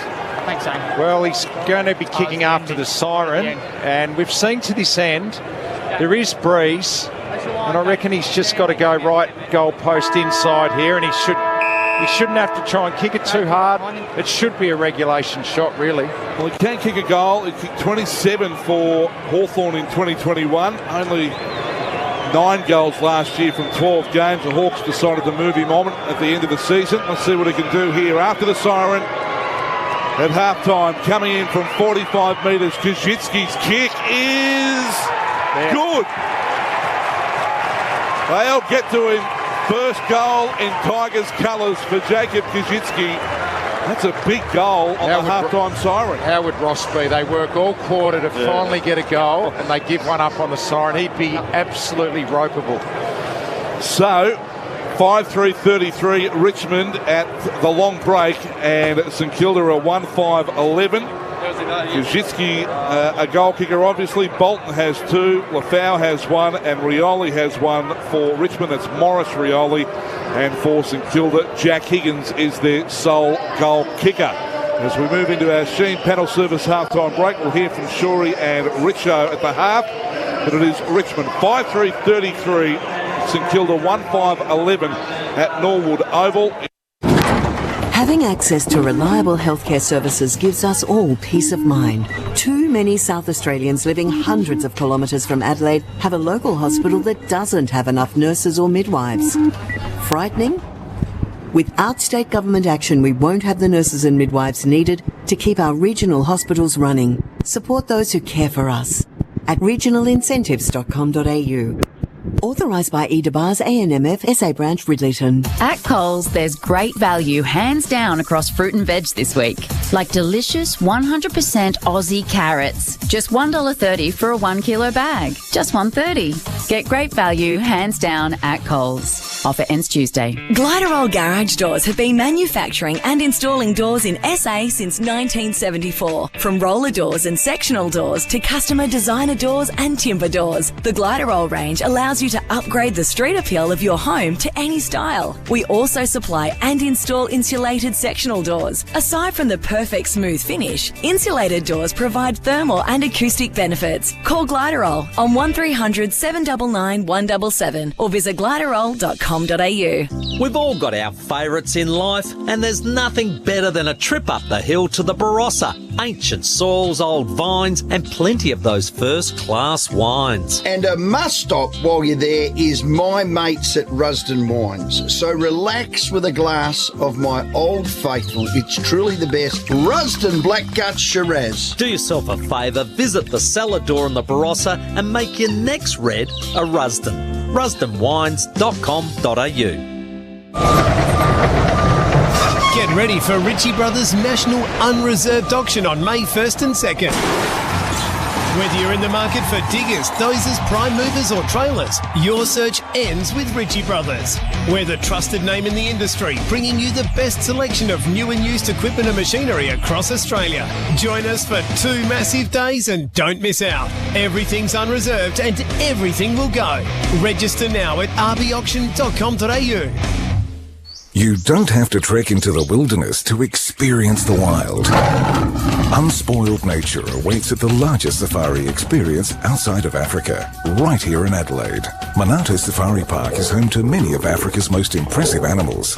One of Australia's largest lion prides, plus giraffe herds, chimps, rhinos and meerkats roaming in open-range habitats. Spend quality time in nature, where every step is a discovery. Monarto Safari Park, the wild is calling. I've booked the car into Automasters. Next thing, there's a video on my phone. Shows me the problem, makes a recommendation, and look, there's the quote. So good. Totally transparent, instant SMS approval, and Automasters pay later options. AutoCam, new from Automasters.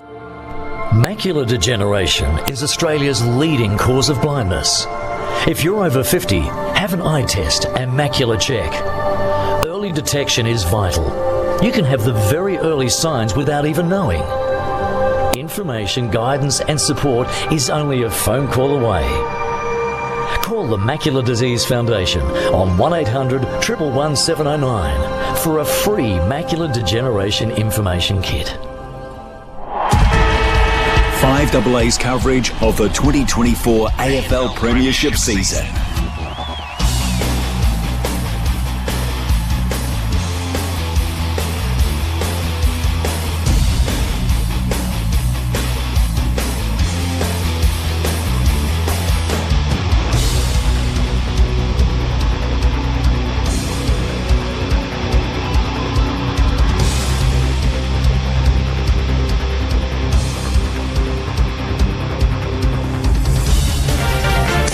Football, second quarter highlights. Inside the 50, King takes the mark directly in front this time now. He got its way. Didn't do it again. It's way off. In fact, it's out of bounds on the full. Wanganeen Millerer, Crum, drove it forward for the Saints. The door opens for them. King's got it. He's got a man out the back. Higgins it is, who takes the mark. You'd back him to kick it. And kick it he does. The Saints have won at last. Boxed it inside the 50 for Richmond. Kaczynski was held and will get the free and the shot at goal very late in the piece. 45 metres. Kaczynski's kick is good. They'll get to him. First goal in Tigers colours for Jacob Kaczynski. And a demoralising goal it was for the Saints and their army of fans, because by the end of the quarter, at half-time, Richmond had won both of the first two terms, kicking 4 goals unanswered in the first term to lead by 21 points, and then kicking 1-2 to 1-1 in the very dour second quarter for a 22-point lead, 5-3-33 to 1-5-11. 2 goals to Shea Bolton. Kaczynski, Rioli, Morris Rioli and Lafau have kicked singles for the Tigers, and St Kilda's only goal came late in the piece from Jack Higgins. 5-3-33 to 1-5-11 half-time. Thanks to Sheen Panel Service on 3AW. Start a new career today at Sheen Panel Service. Check sheengroup.com.au for the roles and perks on offer. Let's get to Shorey, who, among other things, has the stats board in front of him, thanks to Lamaro's Hotel, personally recommended by Tony Leonard, Melbourne's finest gastro pub, 273 Cecil Street, South Melbourne. Call and mention you heard us on 3AW. Shorey. Yeah, and you get a free... No, you don't. Free start. Lamaro's sensational. Look, Richmond have been... I just said 22 points up, but in this game it doesn't seem a lot, but it seems pretty far, Richo, as in the break that they've got. They've won the clearances, they've won contested possession. Inside 50, there's not a lot in that. And matter of fact, St Kilda really stabilised that second quarter. But the thing about the Saints, they just haven't got any score off turnover, only 1 goal. I see they've got King up forward, and they just want to go wide, keep possession, where I think Richmond's hands on the outside have been brilliant. They've been cleaner, and they've set up some goals. But, I think they've got to change this. I know it's hard to change a game plan in game, but this is a different ground. You're not getting space to get through the lines. And Richmond, they had a couple of half-forwards who stayed home on the wing, and that's how they got over the top to get those goals early in the first quarter. But, it was a 0-0 draw in that second.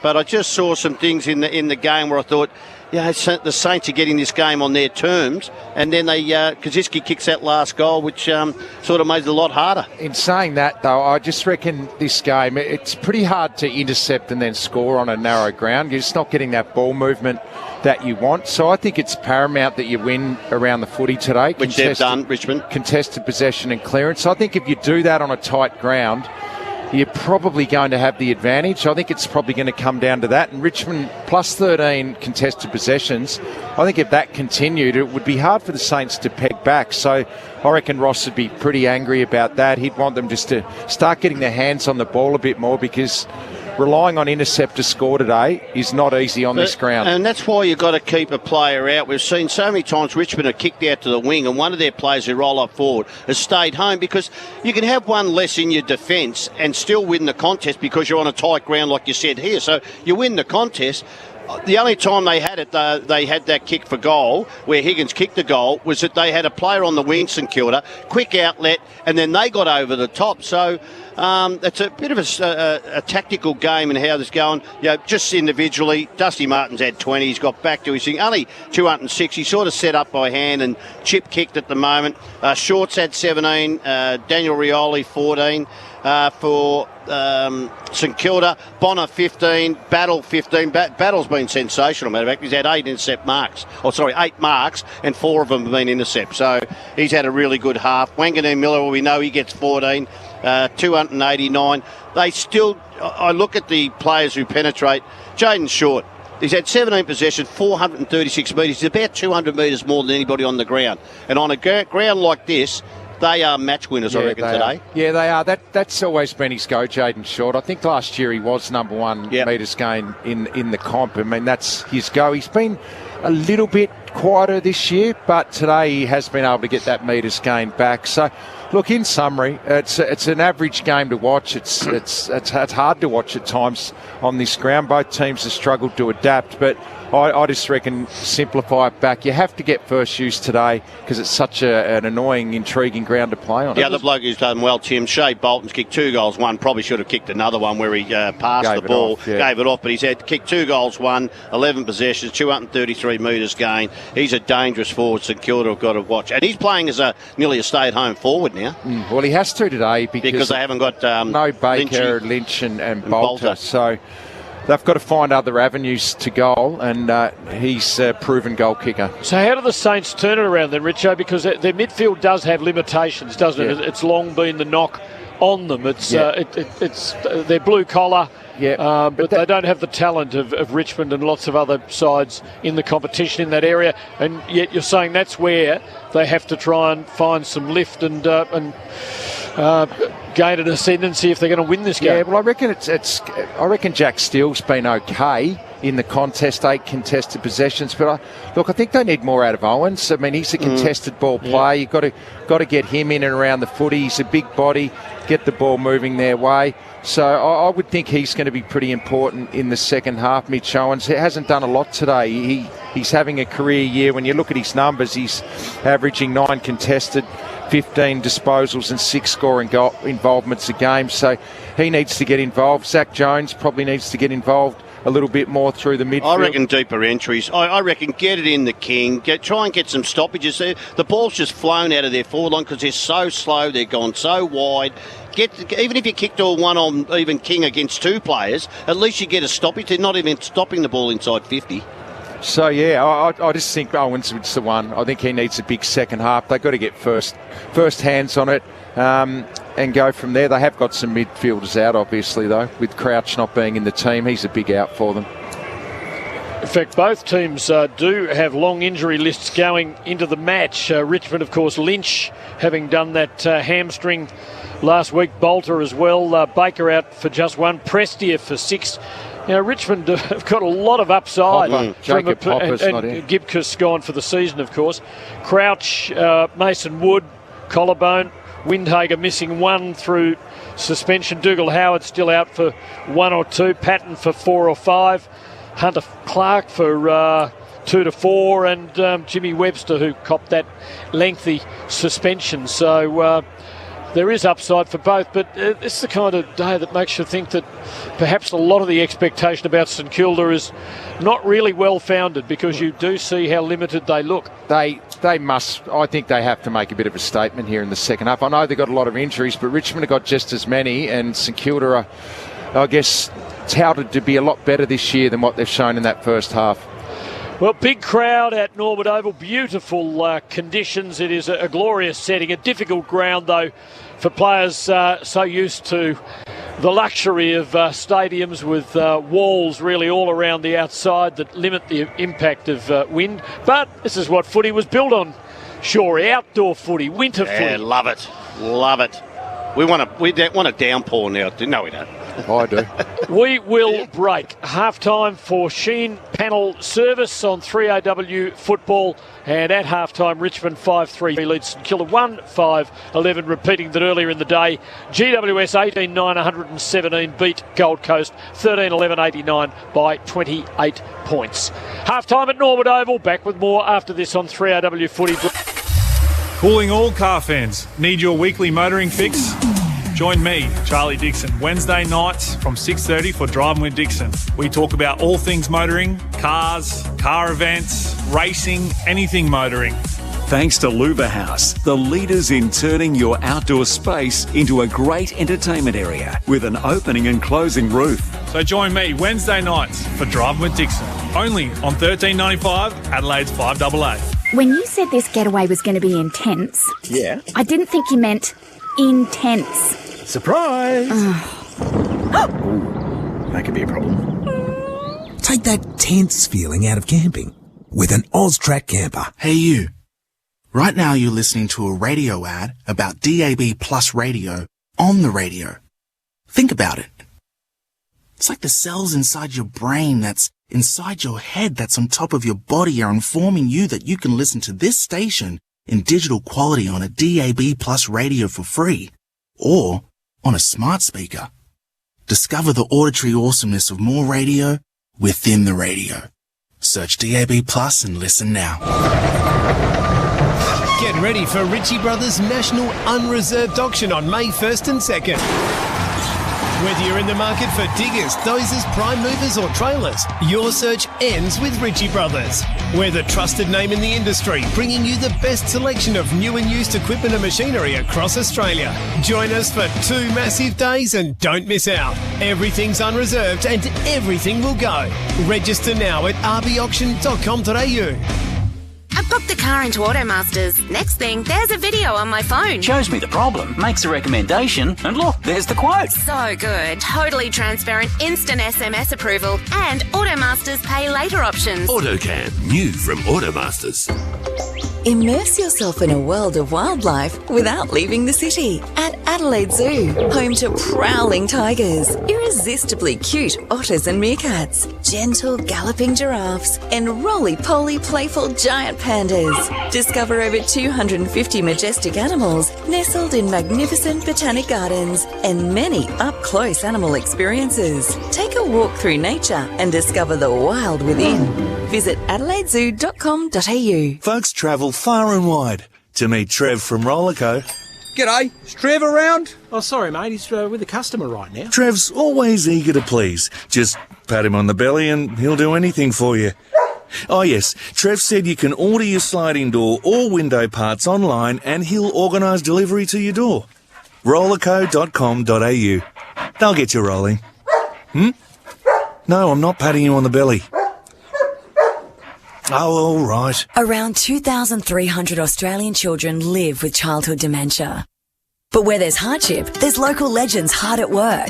Little Heroes Foundation is dedicated to finding treatments and, in time, a cure for childhood dementia. They're teaming up with High Fresh Salads so you too can make a difference. Purchase any High Fresh Salads products with a Little Heroes Foundation logo and a portion of the proceeds support children living with dementia. Find High Fresh Salads at your local independent supermarket and greengrocer. 5AA's coverage of the 2024 AFL Premiership season.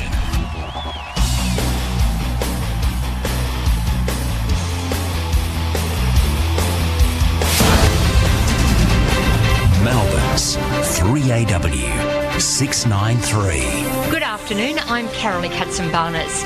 Around 15 men have now been taken into custody after arriving illegally in Western Australia's Kimberley region late on Friday as suspected asylum seekers. It's believed the group are Chinese. It's the third illegal boat arrival that's been made public since November. SES volunteers across New South Wales are being thanked for their efforts after severe weather and flood threats. While the spill rate at Warragamba Dam is slowing, there are a number of evacuation orders in place for parts of northwest Sydney, with moderate flooding expected on the Hawkesbury River. In Melbourne, commuters using the new metro tunnel when it opens next year won't have to worry about timetables. Extensive testing covering more than 16,000 kilometres is believed to have achieved service frequencies, with a train rolling in every 3 minutes. Overseas and in Tel Aviv, there are reports that Israeli police have forcibly dispersed tens of thousands of anti-government protesters who gathered to demand a deal to free the remaining hostages that were seized by armed Hamas fighters exactly 6 months ago today. And an English great-grandfather who recently became the world's oldest man says his weekly fish and chips are the key to his longevity. 111-year-old John Tinniswood, who lives in Merseyside, took the title this week following the death of 114-year-old Juan Vicente Perez from Venezuela. And in sport, the Japan Formula One Grand Prix, Red Bull's Max Verstappen is battling neck and neck with Ferrari's Charles Leclerc. Aussie Daniel Ricciardo crashed out in the first lap. That's the latest news and sport. Through 6PR in Perth, 5AA in Adelaide, and across the country on the 3AW app. You're listening to 3AW's coverage of the 2024 AFL Premiership season. Second half about to start in this match between Richmond and St Kilda, and it's the Tigers leading by 22 points. In fact, it's great timing because we're underway in the second half. Let's see what happens from here. As Dow attacks it straight away, gives to Taranto. Taranto, quick kick inside the 50. But Stocker able to get back and take the mark for St Kilda. Goes out for Cooper Sharman. Good mark. McIntosh was trying to get back and make a contest of it. Sharman rolls straight away to steal. The captain has it now for St Kilda. Inside the 50 it goes. On the top then, Curvis couldn't take it. Comes to Membry, and Membry kicks out towards the forward pocket. Caminiti couldn't take it on the bounce. Brown was able to keep it in for Richmond. Seb Ross tackled as soon as he took possession. And the umpire to come in and ball it up 48 metres out from St Kilda's goal. Well, promising start from the Saints, winning it away from the middle. And competing in every exchange here. Sharman wins the stoppage for them. Second ball. Mark not paid. Touch ball. Higgins gave to Hill. Hurried his kick. Maybe played for a bit of draw with the breeze. It didn't come back. And that's a miss. That really should have been a goal. It's 33 playing 12 margin back to 21 points. Back into play we come. Short one, Young. The Jack Ross, who's got it left half back now for Richmond on the outer side. Ross now presses go and kicks it to the wing into a pack situation. Holding, Richmond, arm around. Free kick going the way of the Tigers for an arm around Jacob Kaczynski. He gives the handball off to Jack Ross, who was cruising past. He kicks the half forward. Wanganeen Miller got there to kill it. Sonsi able to keep it alive for Richmond. It's still going. Dustin Martin has it. Tackled, stripped of it. On the ball. Holding the ball. Wanganeen Miller was the tackler. And rewarded with a free kick right half back. Quick release to Hill, who scored a moment ago at the other end. Back to Miller, who dabs it into the heart of the corridor. Now Seb Ross has got it. Sweeps it wide by hand to Battle. Got an option out near the wing. His kick is not really clean, but Membry doing more good work up in the middle. Gives to Steele. Long ball for King. Can't hang on to the mark. Important crumb here. Tigers have numbers around it. Well done, though, by Owens for St Kilda. Richo's man. Prized out a hand pass to Filippo. In traffic, got it onto his boot. And up and under. Membry caught it. It's not a mark. Hill's got it again. Has another go. Missed the first one to the right. Misses this one to the left. And it didn't quite carry all the way. So he's covered all the options. Ticked every box that he didn't want to tick. It's the Tigers' ball. A bit more urgency from the Saints in midfield, though. And they're going a bit more direct, getting some longer kicks off the end of the play. They're looking a lot more dangerous moving forward all of a sudden. They're moving it a bit quicker. Richmond down the line. A hold to the Tigers. They take the advantage. Shea Bolton is off to the races. Handballs over the top. Campbell now angles a kick in, coming the other way. Cordy though thumped it away, got it back from Steele. Wanganeen Miller has it now on the wing for the Saints. He goes with a short pass, and the mark has been taken by Membry. He's going to turn and go now and put it up inside the 50. Drops short of King. Brad Hill again. Handball to Higgins. He loves a goal. He snaps. He misses. Yeah, Seth Campbell there. He had to give it back to Bolton. He's turned it over a couple of times today. Bolton wanted to give and go, and he would have been off to the races. So just a bit of decision making, crucial on this ground, as we can see. 1-7-13 St Kilda, 5-3-33 Richmond. So the Saints have got to make sure they don't let Richmond in for a goal now. That would be demoralising and maybe soul-destroying as the Tigers clear the footy, but they haven't been able to win the initial contest. Marshall's got it for the Saints to Sharman to Sinclair, who kicks into the 50, but he overshot Caminiti and Broad. Is able to take the mark for Richmond and switch play to Pickett's advantage. He drops the mark under the old scoreboard here, but has time to collect and run, and he's a bit quick for Higgins. Got it to Brown, to Floston, back to Pickett. Shook off a tackle. Has support from Jack Ross. The overhead hand pass searching for Pickett. Now the numbers are against him. Owens for St Kilda. Kicks to Sinclair. Forward of the wing, and the Saints can reset here.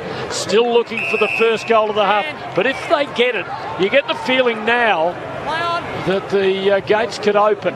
Kick to within 30 of goal. Where's King? Owens was up, couldn't mark. Ground level ball. Nankervis, big physical presence, wins the footy, clears, battle, dropped the mark he needed to take. Saints ball, Burns gives to Hill in everything at the moment. Into the 50 again, Marshall hands onto it, couldn't hang onto the mark. Ground ball, Broad, but he lost it.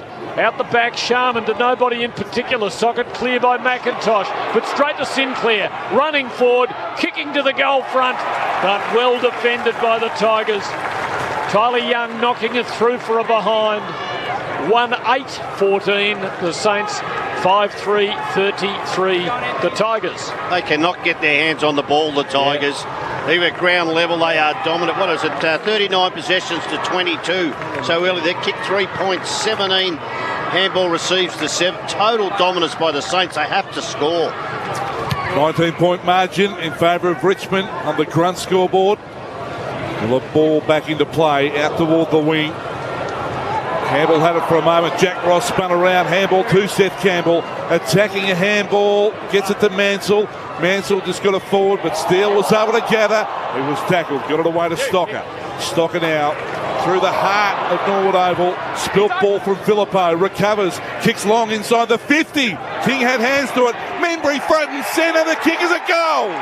Finally, they break through. They have been peppering and getting it up inside the 50. And playing with a lot more intent in this third quarter. And Membry gets a major. 2-8-20. Richmond 5-3-33 on the grunt scoreboard. Here's Richo and Shorey. Yeah, just as Shorey said, they're just totally being dominated around the footy so far in this quarter. I mean, they were plus 13 contested possessions at half-time, Richmond, and already in this quarter, St Kilda a plus 11 contested possession in a quarter in 5 minutes. That says exactly what they needed to do at half-time, Tim. And they're hungry, and Richmond now need to answer. They need to get back after the footy. Yeah, they look a bit vulnerable right now. Just heard from the MRO that Carlton's Lockie Fogarty has copped a 1-week suspension for that contact to Matt Fife's head in a marking contest yesterday. Shorey will get your thoughts in a moment. Right. Ball up, Steele wins it for the Saints. Hand pass to Ross. Here they go again. Tigers well set up, can't mark. Young's got it for them though. Hand pass in the Floston direction. Won the ball well. Mown down though by Butler, who wins the free kick. It was stiff, but I guess it was there. The way the rule is interpreted, he'd gone to ground, he picked himself up, and he was just mown down because he couldn't accelerate, having just found his feet. And the umpire having no sympathy. I think it's a bit harsh. Butler, a goal kicker, out near the 50. And this would really have the Saints back in town if he could. He'll have to kick from outside 50. He doesn't go for it. Sits it up, didn't put enough on it. King couldn't get to the drop.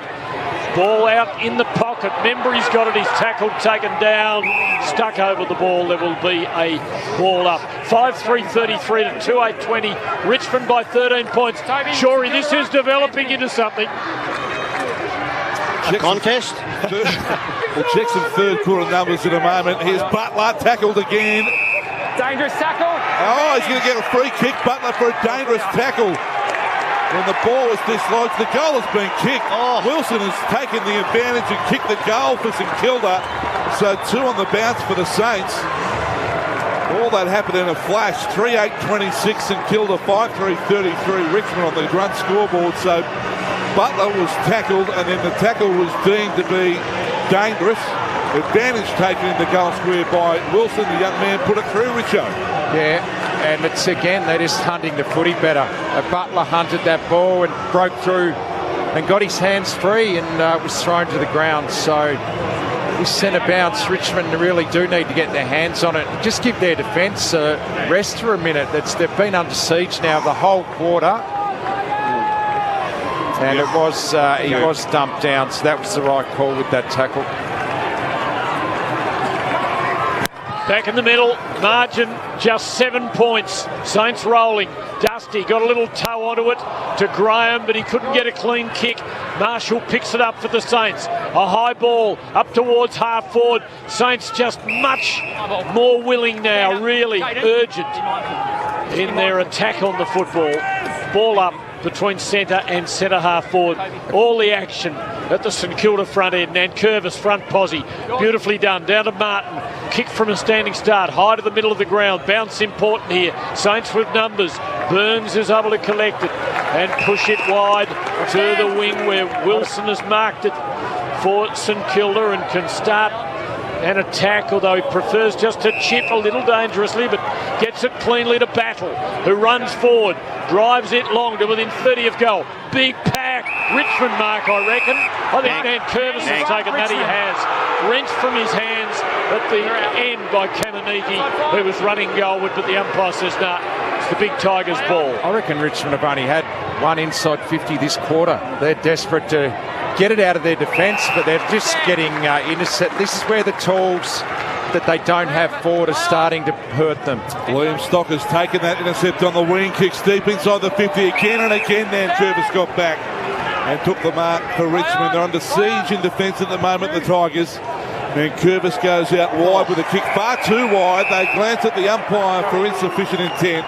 No dice. The boundary umpire will throw the ball back into play. Leave the stats to me, Richo. They've had 2 inside. Oh, sorry, Tony.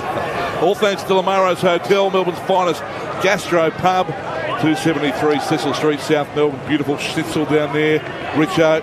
Best Palmer in town, aren't they? Get into it. Ball thrown back into play. Here's Jack Ross. Tackled by Seb Ross to McIntosh with the underground kick. Trapped by Bonner.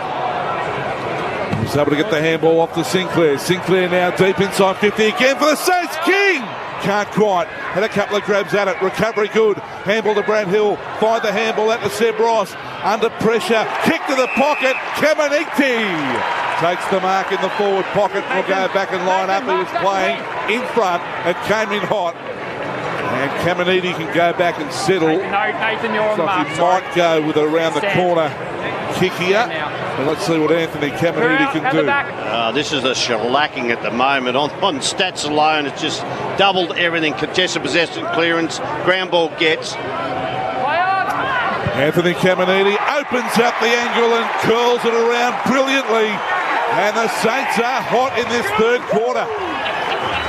4-8-32. Richmond 5-3-33. Ross may have done a little blast at half-time. Surely they are a different team in the second half. Well, they're just hunting the ball, and they weren't doing it in the first half. Richmond dominated around the contest, and that gave them the advantage. But when you don't win any ground balls or contested possessions, it's going to live in your back 50. And Richmond's defence, they need a chop out here. It's on their midfield here now to get a couple of clearances and win some footy and give the back line a little rest for a second. They've been under siege. I think it's been a mindset change too once they're going forward. Yeah, they're winning the ball, but they're getting the ball in deep to their contested possession. They kicked 2 from crumbs in general play in this quarter, plus that mark. Back in the middle, and it's Kamaniti getting a kick out of the centre. Touched off his boot. Owens collects. Gives to Jones, who thumps it. Mongrel kick.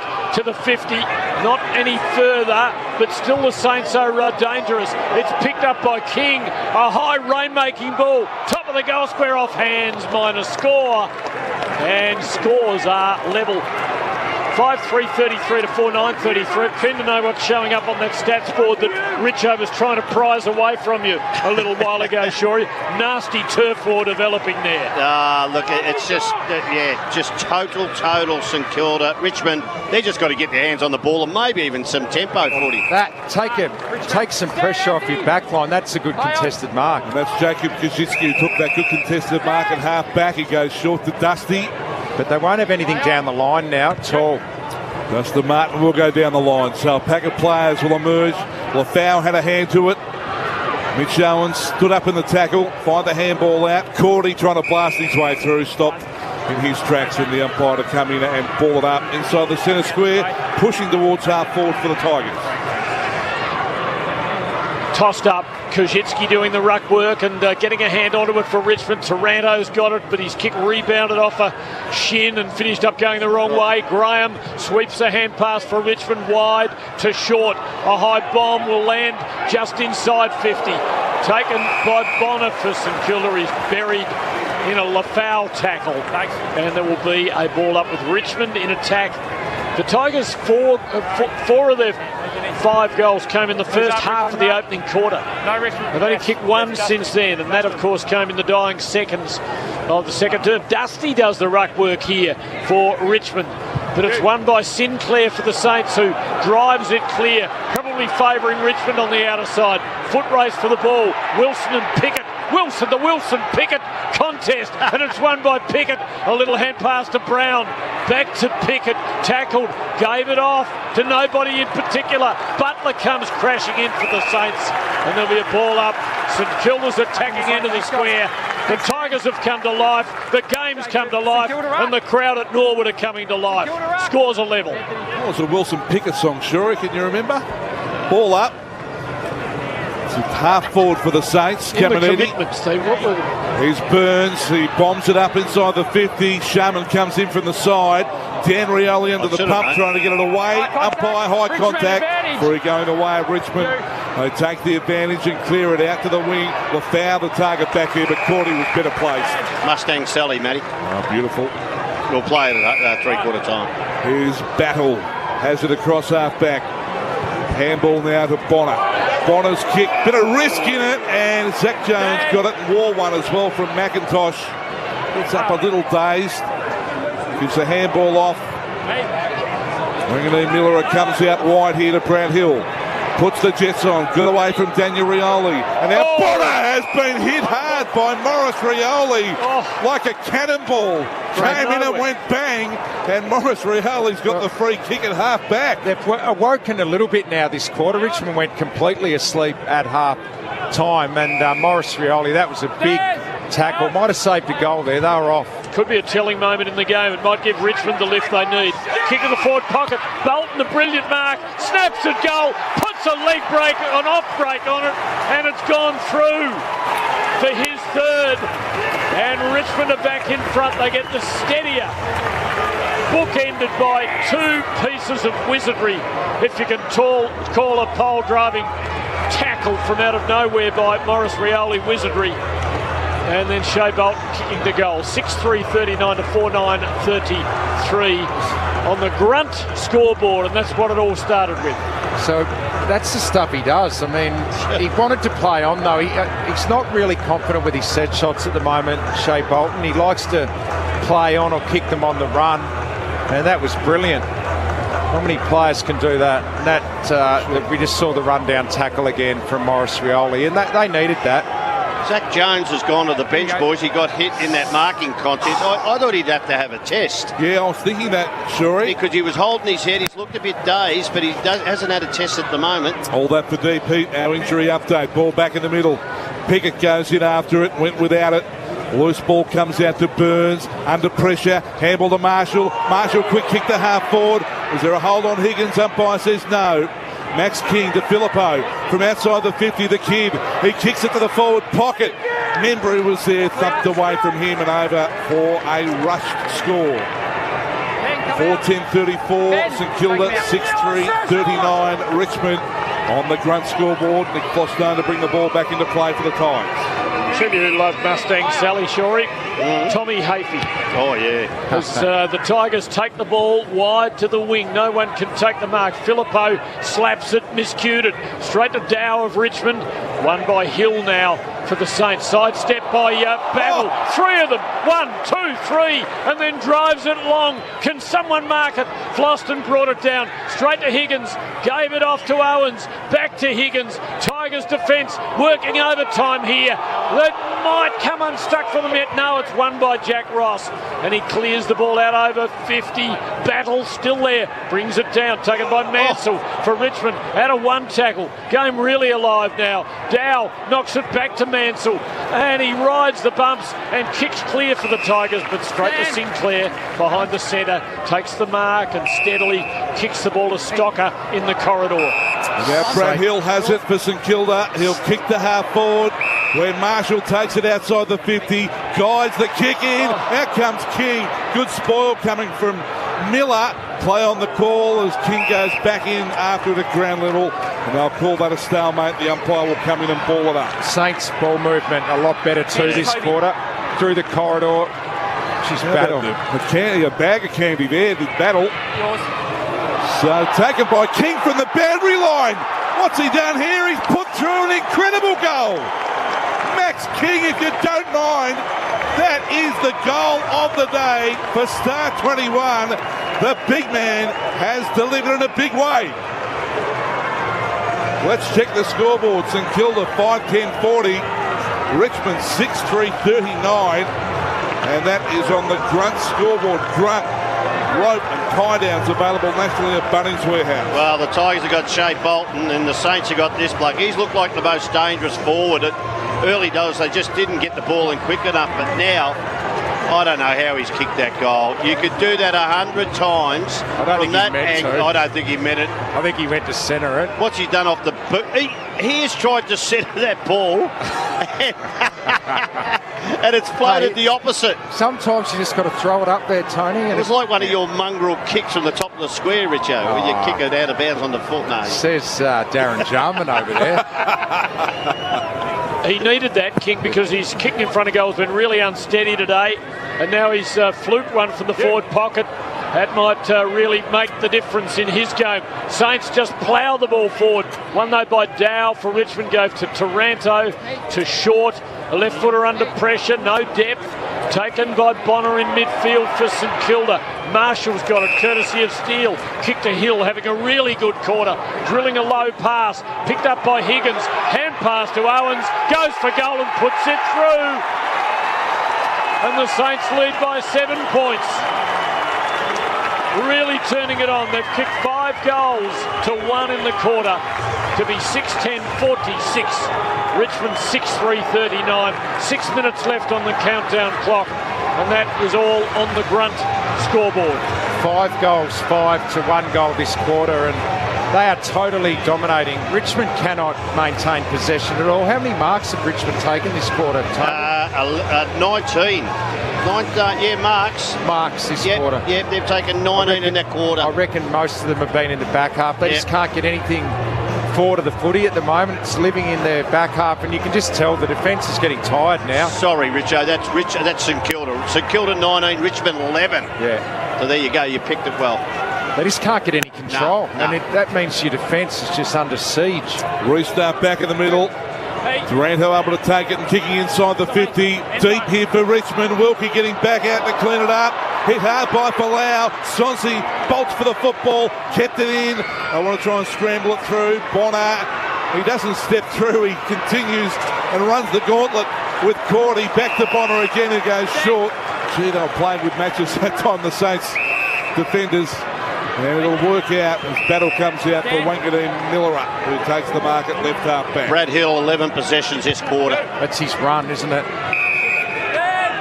Saints work it around the boundary. And Bonner has it again. There was a bit of confidence, I thought, about the way they handled it so close to the enemy goal and held up Richmond. Tigers will come again. Jack Ross on the wing, but they've turned it over. Hill for another stat. Gives a hand pass to Butler. Kicked into a smother. Just relaxed on the kick too much. Got it now at ground level, but Rioli or Taranto got him. Taranto it is, and he wins a free kick. Straight up, please. Dan, straight up now. Midfield for the Tigers. We're in the last 5 minutes of the third quarter. Richmond need three-quarter time to readjust, and they've got the breeze in the last quarter, so they've got to readjust and work out what they're doing. Can't allow a couple more goals now from the Saints. Taranto pushes wide. Bolton came down with it, but were his hands on it first. It's been paid. Sharman, I think, thought he had a share of it and looked disappointed, but Bolton has it just outside 50. Well, he definitely touched it, Sharman, but you've got to pay that. Yeah, you have to pay it. That is freak. Oh, that's gone right through his hands and hit him on the chest. Bolton from outside 50 winds up, gives it the lot. It is coming back. Oh, he has kicked it. That is an unbelievable goal. Shea Bolton's fourth. That is goal of the day for Star 21. Oh, he can do anything, this guy. A great mark. And he did what Max King didn't. He hung it out and let that breeze push it back across perfectly. So he's their only winner in the forward line. He's doing it on his own, really, to be perfectly honest. Margin back to a point. 6:10:46 St Kilda. 7:3:45 Richmond. Game really alive. There's Shea Bolton keeping them in the game, Richo. It was a great mark of Specky. Now, Richo, I know you said you're going to do the votes anyway, but he's had 15 possessions, 4 goals won, 8 contested possessions. He's doing it all. Well, in a slow-scoring game like that, that's some sort of performance. That is a massive... Oh, look, this game's just going to be... Whoever wins the contested footy from here on in will win the game. Simple as that. Richmond have got a warning. Mark of the day for Taubmans, by the way. If you're talking paint professionals that trust you, talking Taubmans. Back in the middle. Jones comes away with it for St Kilda. Was able to get away from Jack Ross. Little shimmy. Handball now to Marshall. He goes deep, top of the goal square, off hands. Who's crumbing? Caminiti there for Stone, making sure that he was able just to lock it in. And the umpire arrives and will ball it up about 25 metres out from St Kilda's goal. What a centre bounce clearances this quarter. It feels like the Tigers have been dominated out of there. Close to St Kilda's goal. Nankervis nurses it down. Sharman got hold of it, but couldn't escape the clutches of the Tiger defence. It'll be a ball up. 20 out from St Kilda's goal front. Late in the third term, a hold in the ruck, and Nankervis will take the free kick. His big, strong body has been a factor in this game. 6 clearances to 2 out of centre bounce, Richo. Kicks long towards the wing. Saints well positioned here. Can't win the footy. Pile up of players at ground level. Dow, the last man over, was taken down with a thud. There'll be a ball up. Still only about 60 metres from St Kilda's goal front, so not a lot of penetration with Nankervis's kick into the breeze. As from the restart, another pack, another ball up. I'd make the sub if I was Richmond. I'd bring the first gamer on. He's a good contested possession player, and he'll have some fresh legs because they look a bit tired around the footy, Richmond. Bring a bit of energy on there. Curvis wins it down, still trying to get a handle on it. Goes in after it, knocks it out. Mansell gets to his feet and he's brought to ground, and the umpire will have it again. Well, whatever happens, we're going to have a big final quarter on 3AW footy for Maccas. Don't go anywhere. Point the difference at the moment in favour of the Saints, with just under 3 remaining on the whiteglovemover.com.au clock. Daniel Rioli handcuffed as soon as he took possession. Seb Ross got him, and the umpire will come in and pull it up again. Thrown up in the air. Marshall nursing it down. There was a hold off the ball. It'll be a free, and it'll go the way of the Saints.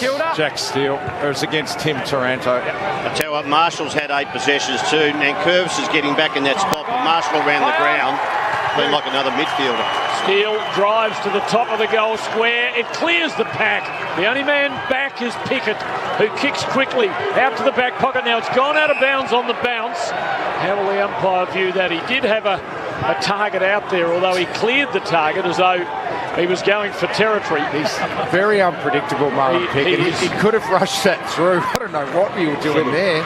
Throw in. It's hard in the mouth sort of a player. 30 around from St Kilda's goal front. Nankervis, he's been lying hard, and he gets a little dribbling kick, not quite to the 50. Another pack, another ball up. 46 plays 45. The Saints lead close to three-quarter time. Yes, just inside the 50 for Saints. A whole free kick going to the Saints again. Steele comes up with it. And Taranto, has given away another free. Out 10 metres now. So Jack Steele, the captain, has he got this in him? I think going to this end he definitely has, and we've seen that the distance is there. So this would be big. You're under 2 minutes to go in with momentum. The captain, it'd be a captain's goal. The mouth guard in the sock. Lining up now, is going to kick this one from beyond the 50. He gets onto it, and it's just drifting right and through for a point. The wind did get hold of it. He didn't kick it that hard, did he? No. So just put it up there and let the wind do the rest. 6-11-47 St Kilda, 7-3-45 at Richmond. Ball brought back into play for the Tigers. Thump long. No one able to mark it.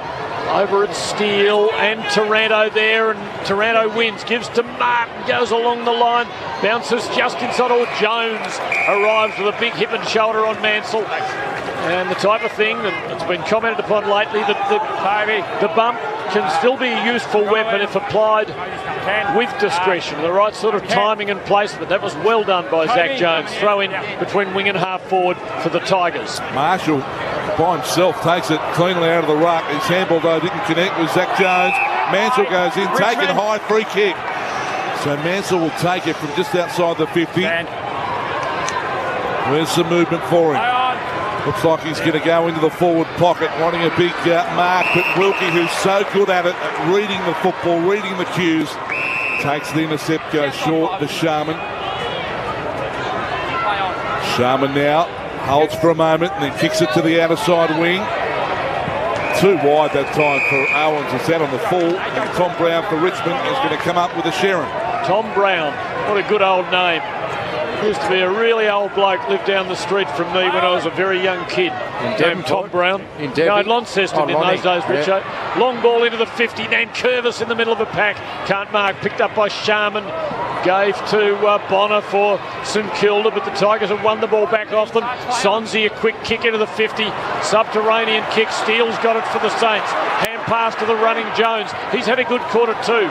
Kick in the midfield is good. King, way up in the middle. Got a man out the back in Higgins. Running onto it, running into the open goal and driving it through in the shadows of three-quarter time. Or should I say, the shadows of three-quarter time. The Saints lead by 8 points. 7-11-53 to Richmond, 7-3-45 on the grunt scoreboard. That's the way to play this ground. You don't want to go wide. Keep it in the corridor. Big kick from... I just reckon they've straightened everything up. Won the contested, won all the clearances, but they've gone more direct and got contest deep in their forward line, and they just haven't been able to reply to that, Richmond. So you're right, they've done really well. Steele's been brilliant. He's had 10 possessions in this quarter. So all their midfielders now are on top. Yeah, just that is pretty poor by Richmond. They had the ball in their forward 50 with 30 seconds to go, and to allow a team to go coast to coast, that's not very good defending. Yep, Saints just open them up, back in the middle. Curvis got it down. Graham for Richmond gets it forward, but that's three-quarter time. What a quarter from the St Kilda Footy Club. Ross was cranky at quarter time, even more cranky at half-time, and they've come out and responded to the Saints, and they lead by 8 at three-quarter time. St Kilda 7-11-53. Richmond 7-3-45. 2 goals to Jack Higgins, singles to Owens, to King, to Wilson, Membry and Caminiti. 4 goals to Shea Bolton. It's the only target really, and only one doing anything up forward for them at the moment. Goal to Morris Rioli Jr. and a goal to Kelty Lafau. Earlier on today, it was GWS, a 28-point win over the Gold Coast Suns. Later, to finish up, gather round, Collingwood will play Hawthorn at the Adelaide Oval. Don't go anywhere, though. This should be a massive final quarter coming up. It is St Kilda by 8 points. There's 7-11-53. Richmond is 7-3-45. For Maccas, 3AW is Sunday football. This doesn't sound like a conference. This doesn't sound like a work trip. And this doesn't sound like team building. Because conferences and events sound different with Discovery Events. With amazing venues in special places across Australia, including Adelaide Hills, Victor Harbour, Nagambie Lakes, Rottnest Island and Byron Bay. Sound great? Visit discoveryevents.com.au, your destination for premier venues in unique locations across Australia. We're with Bronte Manuel from Toop and Toop Real Estate. Now, Bronte, I'm guessing the emergence of the internet flipped the property industry on its head. Before the internet, buyers used to view properties from a range of areas. Now they type in a specific suburb in their devices and the surrounding areas are practically invisible. So when selling then, what's the trick to making sure as many people as possible know about your home? At Toop and Toop, we have a very effective way of geo-targeting buyers, making sure the West Beach buyer knows about a suitable home in Fulham Gardens and the Medindi buyer is alerted to a home in Prospect. You're sounding very technical, Bronte. So why doesn't everyone do this? For 32 years, we've spent endless amounts of money on research and development. That's why we keep delivering record results for our clients year on year. Thank you, Bronte. Great insights as always. To find out more, go to toop.com.au. G'day, it's Matty Johns here from the Matty Johns podcast. Each week on a Wednesday, I'm going to talk rugby league, bringing listeners to the very latest from the NRL, including insight analysis from one of the sharpest minds in the game, Cooper Cronk. Plus, on Fridays, we'll bring you inside the Johns family household. When I googled electric eel, it came up with the most frequently asked questions. First one was, can I power my house with electric eels? Whether it's NRL or laughs, there's something in this podcast for everyone. Search for the Matty Johns podcast wherever you get your podcasts. Embrace the beauty of autumn with Newman's. While the ground is still warm, now is the time to plant out seasonal flowering bulbs, seed potatoes, garlic and brassicas. Explore Newman's new season camellias, boasting an extensive range of both Sasanqua and Japonica varieties. Newman's can show you all the tips and care you need for successful camellia growth in your garden. Newman's Nursery, open 7 days. 1361 North East Road, Tea Tree Gully. Get ready for Ritchie Brothers' National Unreserved Auction on May 1st and 2nd. Whether you're in the market for diggers, dozers, prime movers or trailers, your search ends with Ritchie Brothers. We're the trusted name in the industry, bringing you the best selection of new and used equipment and machinery across Australia. Join us for 2 massive days and don't miss out. Everything's unreserved and everything will go. Register now at rbauction.com.au. 5AA's coverage of the 2024 AFL Premiership season. Brilliantly, and the Saints are hot in this third quarter. Kick in the forward pocket, Bolton, the brilliant mark, snaps at goal, puts an off break on it, and it's gone through. So taken by King from the boundary line. What's he done here? He's put through an incredible goal. Max King, if you don't mind. Meadow pushes wide. Bolton came down with it, coming back. Oh, he has kicked it. That is an unbelievable goal. Shea Bolton's four, got a man out the back in Higgins, running onto it, running into the open goal and driving it through in the shadows of three-quarter time. Three-quarter time it is at Norwood Oval, and it is St Kilda. What a quarter. 8-point leaders, 7-11-53 to Richmond, 7-3-45. 3W footy, all thanks to Macca's. The Big Mac is the original mouthful, a one-of-a-kind flavour that now comes in 3 sizes. Sure, you've got the stat sheet there, all thanks to Lamaro's Hotel. What sort of turned around in that third quarter? If you have a look at the numbers, we might get that in a moment. I don't know. I'm going to tell you the one that really mattered. They have been beaten in a quarter, Richmond, 21 in a quarter, plus 21 contested possessions. And that is it. To me, that's the game, because if you're doing that, you are absolutely dominating, and that means you're getting a lot of inside 50s, and the Richmond defenders are having to defend for a long time, and I reckon that basically sums up what happened in that quarter. Just know your spot, Richo. I'm the stats man today. But, remember what for we say at Lamaro's, all right. though? That's what, yeah. All right, I've got it here, plus 21. Is that what you just said? I just want to get good on you, so I okay. sound like I know what I'm talking about. Plus 50 possessions, plus 16 ground ball gets, plus 6 clearances, 6 goals, 6 to 2 points. Hill had the ball 12 times, sensational running. Rowan Marshall, 10. And I think Nankervis had more taps, but I reckon Marshall became like another midfielder. Steele 10. I won't even go into the Richmond players because they struggled in that quarter. The big one, though, in the third quarter to the first and second, 360 metres more gained as in ground. Going forward with exactly. So debutant Shane McAuliffe is out there. Tom Dow out of the game. Nankervis gives Richmond first crack, but Sinclair saw it coming.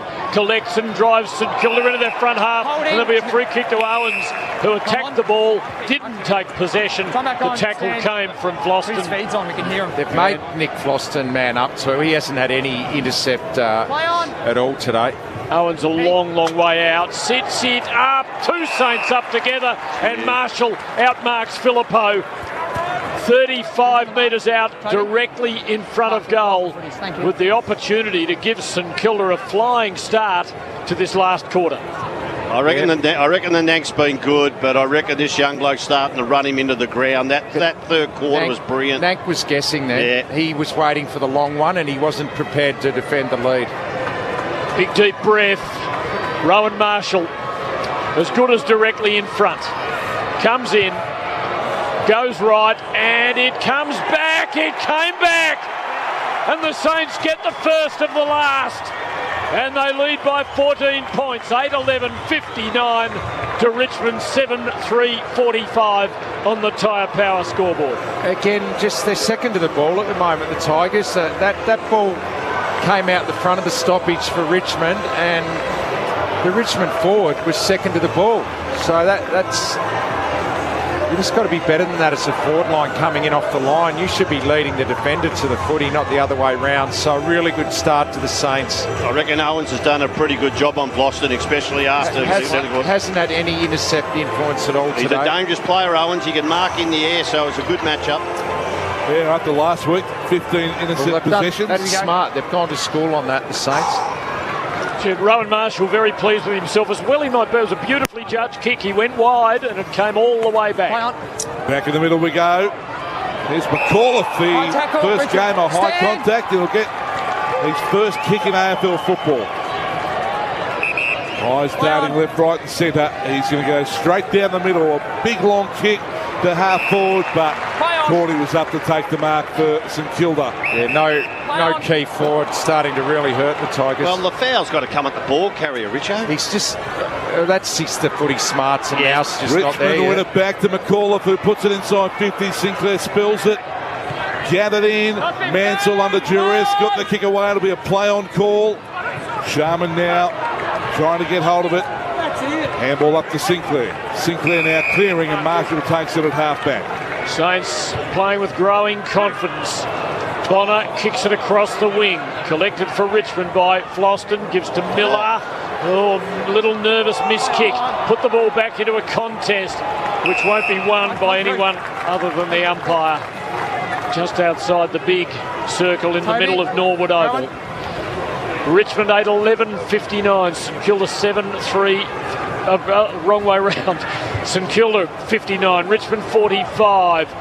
Tigers win the ball forward from the stoppage, but Cordy with a big fist knocks it back. And the Saints are able to win the ball comfortably. Sharman spearing kick along the wing.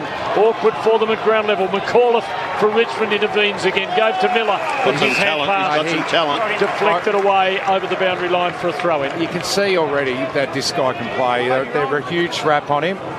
And he's had 3 disposals in the first 2.5 minutes of his career. You can find the ball, can't he? McAuliffe, ball thrown back into play. Smashed forward that time by Nankervis. Shea Bolton, the Dustin Martin inside 50. Lafau on his bootlaces. He gathers, breathing down his neck. Cordy, Lafau second. Effort was good. Handball to Graham. Jack Graham, top of the goal square. Sonsi didn't contest. He was just buffeted. And then Wilkie did well just to concede. For a minor on the ball for Richmond. 7-4-46. St Kilda 8-11-59 on the Tyre Power scoreboard. Well done by Wilkie. Look, for all the world as though it was an accident. Short chip in after the behind to Burns in the back pocket. Outer side, goes long out over the 50. No one able to mark it. Won by Owens. He's tackled as he tried to kick. That is stiff. He just picked the ball up out of a pack. Tried to drop it onto his boot, was tackled. No prior at all, Tim. No, nothing. And just this knee-jerk response, which the umpires have been pretty good at resisting this year. Short takes the free, drives it deep into the forward pocket, almost marked by Lafau. Good attempt, kept it alive with a hand pass. Oh, Bolton, a little bring down to Sonsi, who snaps a miracle goal, and the Tigers are still there. I think it's a goal. There might just be some consideration Go up top. given to it. How'd you read it, Shorey? It's a goal. Checker wasn't touching for across the line, please. It's probably one where you think you've got to go there. Umpire's call is a goal. Please confirm it wasn't touched. No, he hasn't touched that at all, I don't think. No, that's a goal. That's a sausage. Review complete. Looking at this angle, we can see the ball's crossed the back of the goal line. He touched it when it was after. Decision on the scoreboard. Why didn't the umpire back himself then? It was Richard. a foot over the line. He had perfect position. It was great goal umpiring. They want to umpire next week. They don't want to, get on the fence. They want to sit on the fence and don't make a mistake. Just review on the way back to the centre. I would tell, if I was the goal umpire's boss, I would say, back yourself in.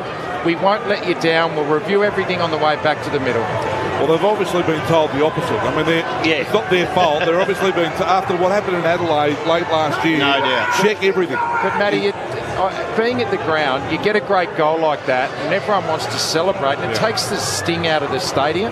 Everyone goes, oh. Well, I've got to be told that they won't be burnt on the funeral pyre. Exactly. That's true, Tim. So back to 7 points after that Sonsi miracle goal from the pocket in favour of St Kilda. So restart back in the middle. See if Richmond can get back-to-back goals. Taken well by Nankervis, cleanly out of the ruck. It's Shea Bolton, good mark. Handball off to Taranto. Taranto sells the dummy, then was caught. He got the handball out. Hill knocked it to Seb Ross. Find the handball out to Wilson. Run down by Morris Rioli Jr. again. She's quick.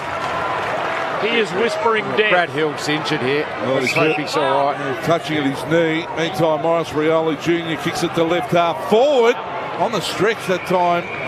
Skazitsky couldn't cling onto the mark, and he's in a lot of trouble, Brad Hill. He was up on his feet, and he's back now on his haunches. I think he got kicked on it, I think. The umpire has stopped the play. I tell you what, Morris Rioli Senior was one of the greatest tacklers the game's ever seen. Is that right? Oh, freakish like that, but also tackling front on. He's probably one of the first Indigenous boys who really took that part of the game to the next level. He strikes from nowhere, doesn't he? Morris, he's quick, he's Morris Jr. I reckon he's got a kick here. I think he was slung. Kick in the shin. Let's have a look. By Bolton. The Richmond player. If Richmond win this, I think Shea Bolton's going to have a say in it. He will make he'll do something. A contribution late in the piece. But at the moment, it's the Saints by 7 points.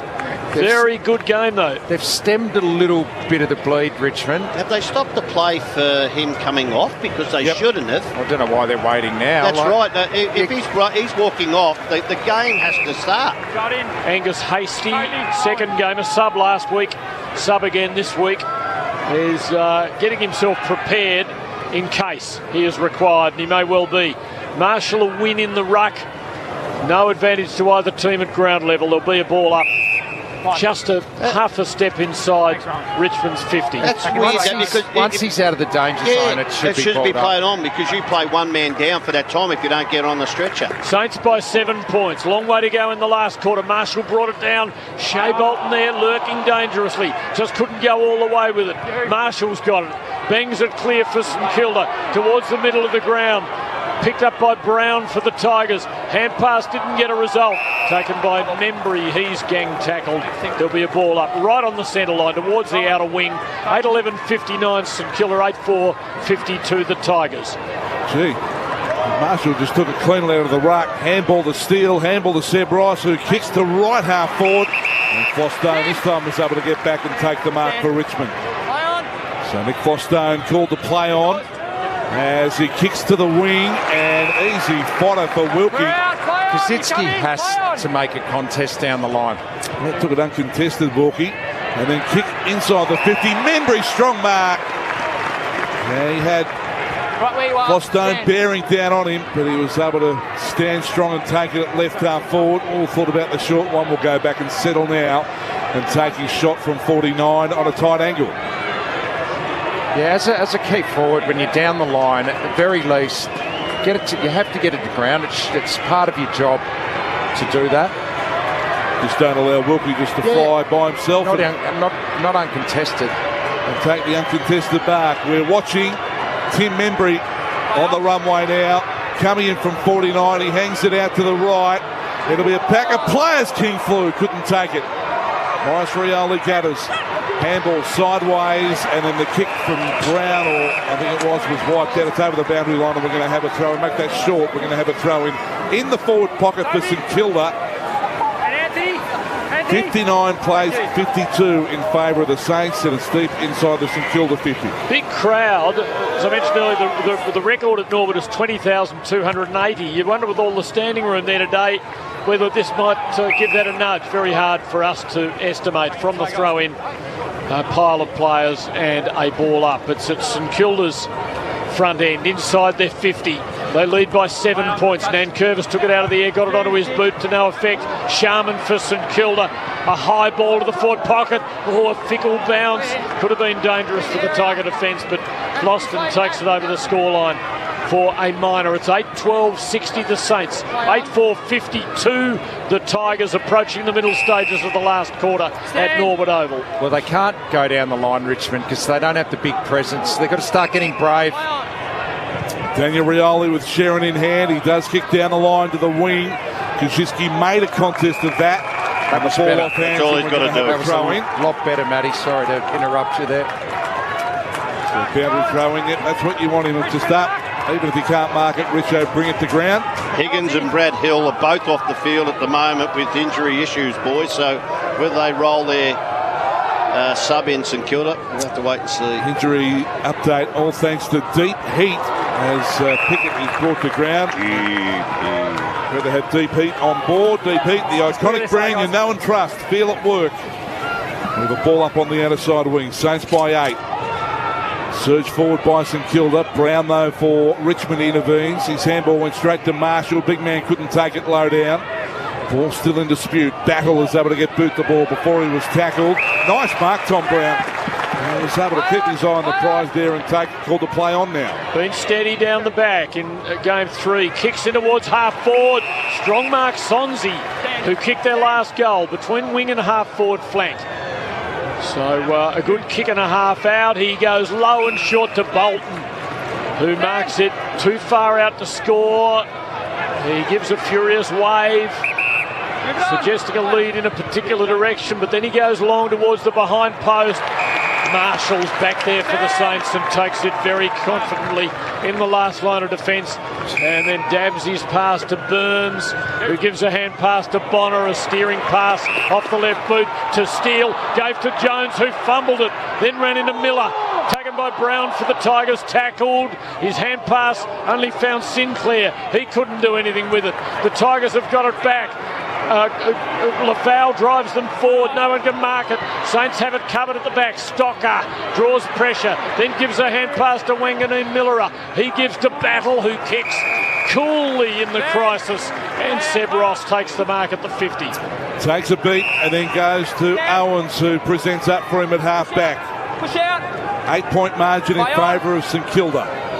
Mitch Owens now kicks it long down the line. Embry able to bring it to ground. Flostone after it. Brad Hill back on the ground. He takes it over the boundary line in front of the interchange gates. We're going to have a throw in. So that shin strapped up, so just a knock on the shin is Brad Hill's issue. Looks to be moving fairly well. Umpire will throw the ball back into play. Kaczynski gets to the front. Knocks it down. Grand little ball in there.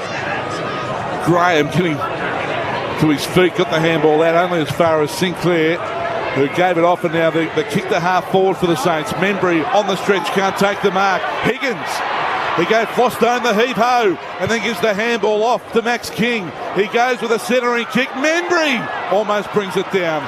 Broad, handball off now to Miller. Miller goes with a clearing kick out to the wing. Sinclair couldn't come to the mark. Caminiti, handball Wanganeen Millerer, and Shea Bolton takes he and the Sharon over the boundary line, and we're going to have a throw in. Oh, it looks like McCall, the first gamer, is going to be helped for the ground. I think. Well done to Kaczynski too, because he he had to come back with the flight of the ball, contest that, and it's out of bounds now. So McAuliffe for DP coming to the bench. Thanks, Adam. Very brief debut, it looks like, for Kane McAuliffe. Ball on the wing. This is a tremendous finish looming here. Sinclair's got it at the stoppage, but his kick was smothered, and it favoured Jack Ross, who drives Richmond forward. 2-on-2 in the 50. Wilkie takes a wonderful mark in defence. It was a high, hovering, mongrel ball, but he marked it as though it was easy. It was anything but. He chips a little pass to Steele.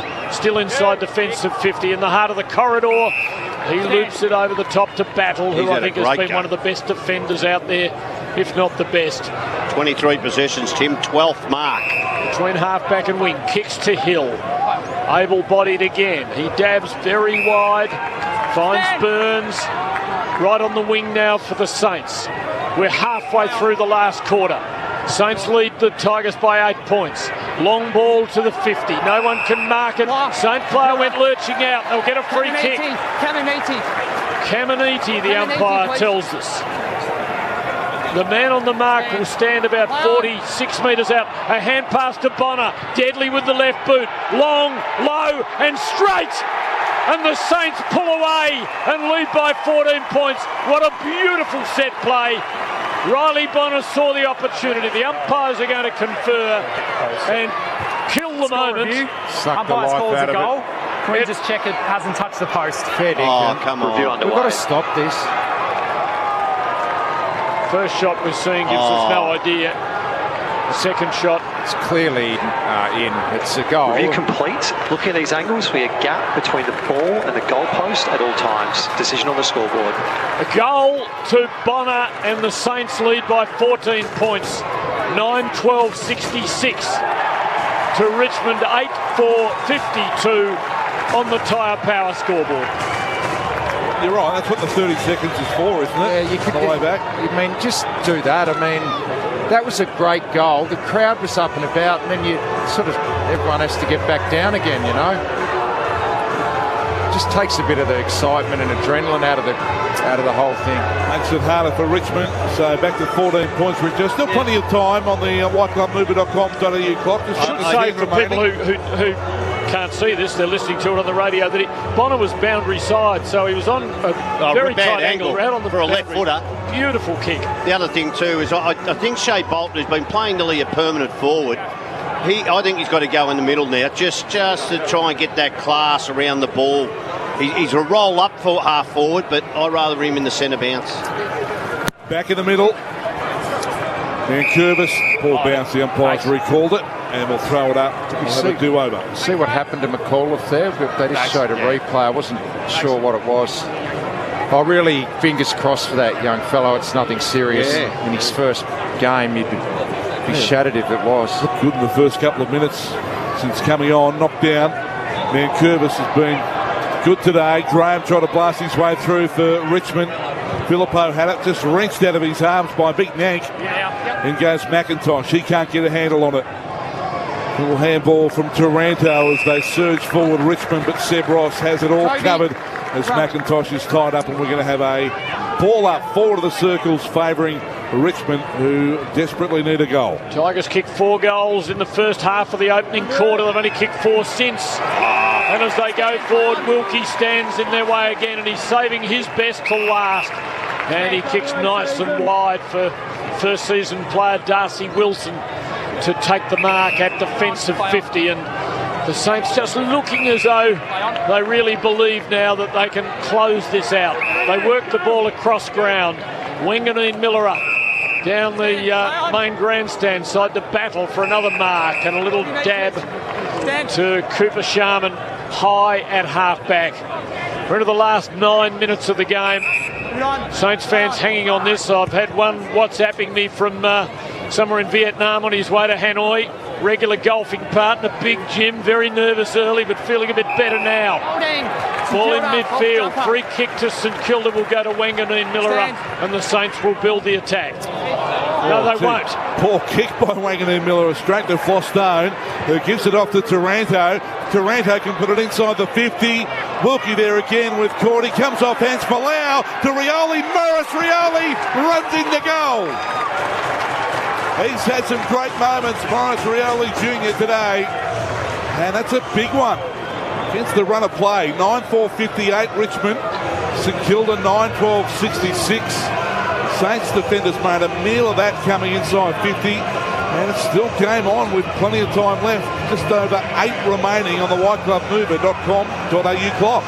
They made a meal of it, but they also, Richmond have one player, I'm trying to think who it was, might have been Kaczynski on that occasion, who at least looked like he was going to compete, and it put some doubt in the mind for the turnover. That was in the midfield. That was the thing that caused this. Taranto kicks the ball long, and I'm just trying to think, no, it was Shea Bolton again. He just got a hand in, and the ball came to the front of the pack and handball like out. their key forward, their he does it all, and mate. their clearance player, Bolton.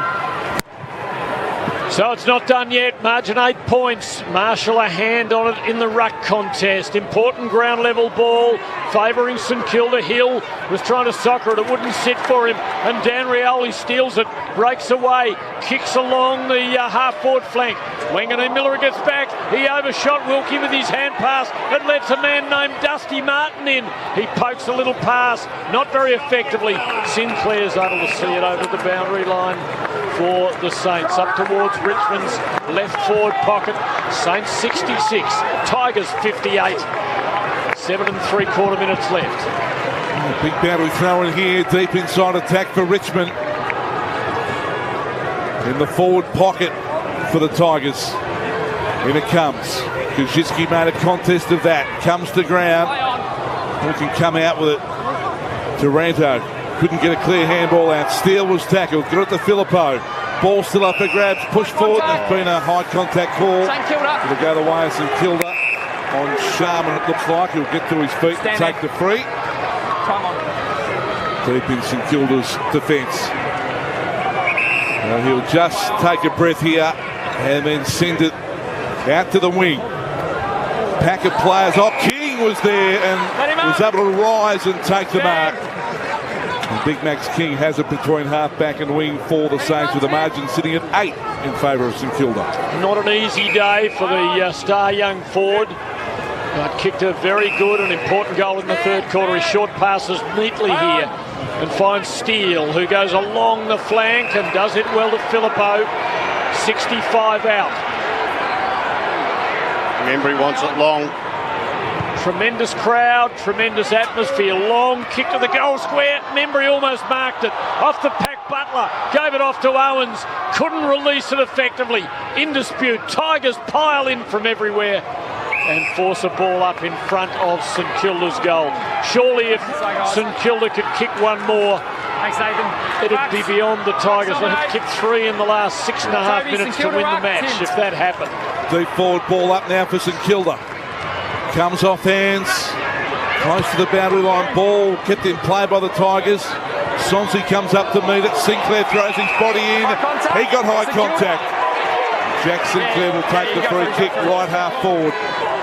With a 50-metre mark, it's the boundary. Glances inboard. He might just have to put it up to the top of the square. He'll do that. Hot spot. Flostone spills it. Miller got boot the ball. Chance for Filippo. Tackled. Butler was tackled. Ball dislodged. Here's Sinclair again. He's handball for Brad Hill. Doesn't get him. It's tied in close. In goes Higgins. Ball still up for grabs. Filippo goes in for another helping. He's tied up and the umpire will sort it out with a ball up 25 metres out from St Kilda's goal. They lead by 8 points on the Tyre Power scoreboard. And it's one kick from their goal front, and that kick is executed by Owens. It's deflected off his boot and went almost sideways to the boundary for a throw-in. The Tigers want a point here. Yeah. They want a point so they can get the kick out. 100%. That's the best way for them to get the ball back. Saints looking to perfect a Ross Lyons suffocation exercise. Nankervis managed to take it out of the air, but his kick was a dribbler. Saints 40, Steele just managed to get rid of it in time. Pack forms, ball up, inside St Kilda's 50. Young Hasty is getting ready to come on again. In these desperate last minutes at Norwood Oval, Membry does the ruck work against Nankervis. The big Tiger knocks it clear, but Sinclair very good in the second half. Got to kick forward. Tigers win it back. Daniel Rioli, short ball. Martin marks it high at half-back, out beyond the defensive 50. St Kilda by 8 as Dustin Martin. He sends it long. He needs a mark. Lafau made a contest. Grand little ball, Seb Ross for St Kilda. Wanganeen Millera looks cool in the crisis there. Was able to execute the kick down the line after selling the dummy. Off hands. Ground level ball to be won. Jack Ross got it away to Dustin Martin. And now Daniel Rioli opens it up for Sonsi. Sonsi kicks it inside the 50. Morris Rioli pushed off at that time by Battle. Wilkie got there. Seb Ross back to Wilson. Darcy Wilson overruns it. He's been worked over. He was able to slap it forward though, desperately done. And good work by the young man. And Seb Ross is clearing to the outer side where Membry has been paid to mark. The umpire said had enough of it. And he'll take his kick just backward to the wing for St Kilda. I reckon Morris Rioli is making opposition players very nervous when he's lurking and coming hard. Saints switch play, and it's going to find Wanganeen Millera in the clear, running off the 50. Couple of easy bounces, almost to the wing. Martin closes in. Wanganeen Millera drives long, clears the pack at the back. First man there is Ross of Richmond, seeing it over the boundary line for a throw-in. We've entered the last 4 minutes of the contest. The Saints lead by 8 points. Richmond likely to need 2 goals if they're to snatch back the lead and victory. Ball thrown back into play. Quick kick forward by the Saints again toward the boundary line. They want insufficient intent, the Tigers fans. The umpire will throw it in. Round the grounds for Uber Reserve, quarter time in the Collingwood-Hawthorn game. The Magpies by 18 points, 25 plays 7 at the Adelaide Oval. Here it is an 8-point lead to St Kilda. Ball thrown back into play. Clean possession by Nankervis. Handball to Broad. Off half back. They can get something going here. The Tigers. Kick to half forward. Lafau couldn't take the mark. Stocker came the other way. Picked up by Kaczynski. Handball out for Sonsi. Low down on his bootlaces. He was able to flick it up, but only as far as Wilkie to Sinclair. And Sinclair will go short. The umpire calls play on to Darcy Wilson. Good turn of foot there by that young man. Intercept mark taken by Dan Rioli. Here go Richmond on the counter punch. Oh, tremendous football taken by Martin. Got a little hand pass to Campbell. Put one out in front of Sonsi. Got there on the bounce. Now runs it in front of Martin, but coming the other way was Stocker for St Kilda. Gives to Wilkie, to Sinclair. The Saints steady in these hot moments in the last quarter, and Membry's going to get a free kick for an arm chop as he was trying to mark. Saints still lead by 8 points. Membry behind the wing. Lovely backdrop of gorgeous trees over on the outer side of the Mount Lofty Ranges behind them. As Membry hoists it high, the Saints are going to get a free kick. King was being overplayed by Tyler Young, it would appear. And it's King's ball. Still a kick and a half from goal, but he can keep it where Richmond don't want it. Umpire says time up, play on. Short kick to Marshall. Has to kick long towards the goal front now. Big pack. 2 Tigers up going the spoil. Fisted away by Tom Brown, but straight to Hill, who swings it across his body. He misses the major target. Scores are behind. That gives Richmond possession. Saints by 9 points in the last 2 minutes. Jaden Short comes out from full back. Oh, got himself into some trouble. Had to handball to Dan Rioli in a hurry. Rioli now. He kicks short. Mark has been taken by Campbell, who goes out wide. And now a chance for Miller, who can run with the Sharon. Ran a fair way and then kicked a half forward. Shea Bolton couldn't take it. Sonsi tackled by Wilson as soon as he took possession. And Darcy Wilson has done some really good things in this last quarter. Shown some great poise. Showed some good speed on the wing a little earlier. And the young man's got a future. Wilson now kicks it to the outer side wing. A pack of players off hands and rolls over for a boundary throw-in. And the margin sitting at 9 in favour of the Saints. 9-13-67. Richmond 9-4-58. Seeing a replay of that Wilson tackle, it was Morris Rioli Jr. like. That's how good it was. Throw in. Tigers side of the wing, Marshall and Nankervis. Marshall wins and Steele bangs St Kilda forward and wide. Covering for Richmond is Floston. A hand pass to Short. Dangerous with his long right leg. Drives it across the centre line. No one can mark.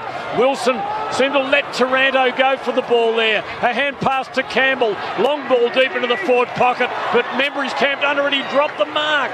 The ball spilt almost to the boundary line. Wanganeen Miller has it. Will he use the line? No, he won't. Saints don't know whether to go over the line or not. Lafau gives to Sonzi. Snap it, goal. It's touched.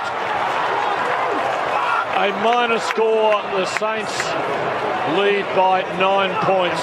Now they're checking it to see whether it was touched. Umpire's call is touched from behind. Can we just check if it's touched off the boot? If the umpire's called it touched, it's touched. I think you could hear it be touched. Cordy's fingers are obscured. It's definitely touched. But the umpire himself, the goal umpire, looking at this angle, we can see the ball's touched by the right hand of the St Kilda defender. Decision on the scoreboard.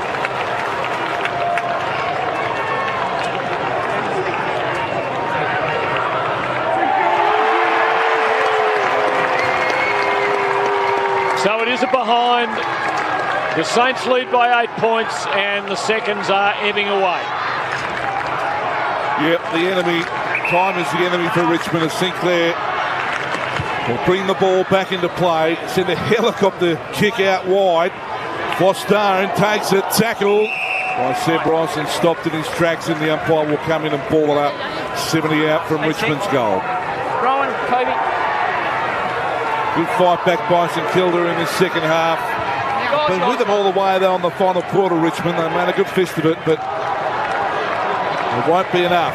Here's Jaden Short with the Sharon now. Bombs away inside the 50. Off hands. Taranto front and centre. Quick kick. Goal! Or was it touched? Oh, right in front of the umpire. Right in front of his eyes. So, goal. Check the ball was touched over the line, please. Yep. And we're going to check on the boot as well. Score review. Goal. Yep. Score review. Umpire's call is a goal. Can we please check if it was touched off the boot and touched on the line here? Yes, touched. Review complete. Looking at this angle, we can see the ball's touched by the right hand of the St Kilda defender. Decision on the scoreboard. So it will be a minor score, so I think it was touched off the boot, but they probably touched on the line as well, so touched Owen in both aspects. So another minor score going the way of Richmond. 9-6-60, St Kilda 9-13-67. Saints by 7 points. Sinclair to bring it back in, but the siren sounds before he can kick it. The Saints win the game by 7 points. A game they couldn't afford to lose. They tried their hardest to lose it in the first half, but have come home over the top.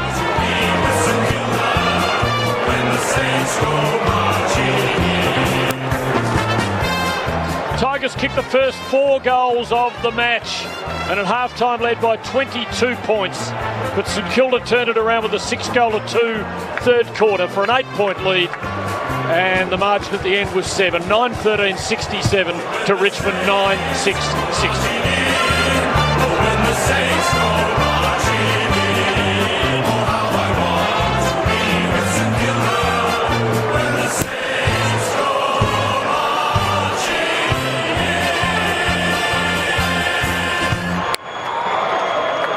Ross Lyon happy, a bit angry earlier in the day, but his boys have got the job done by 7 points. 9-13-67 to Richmond 9-6-60.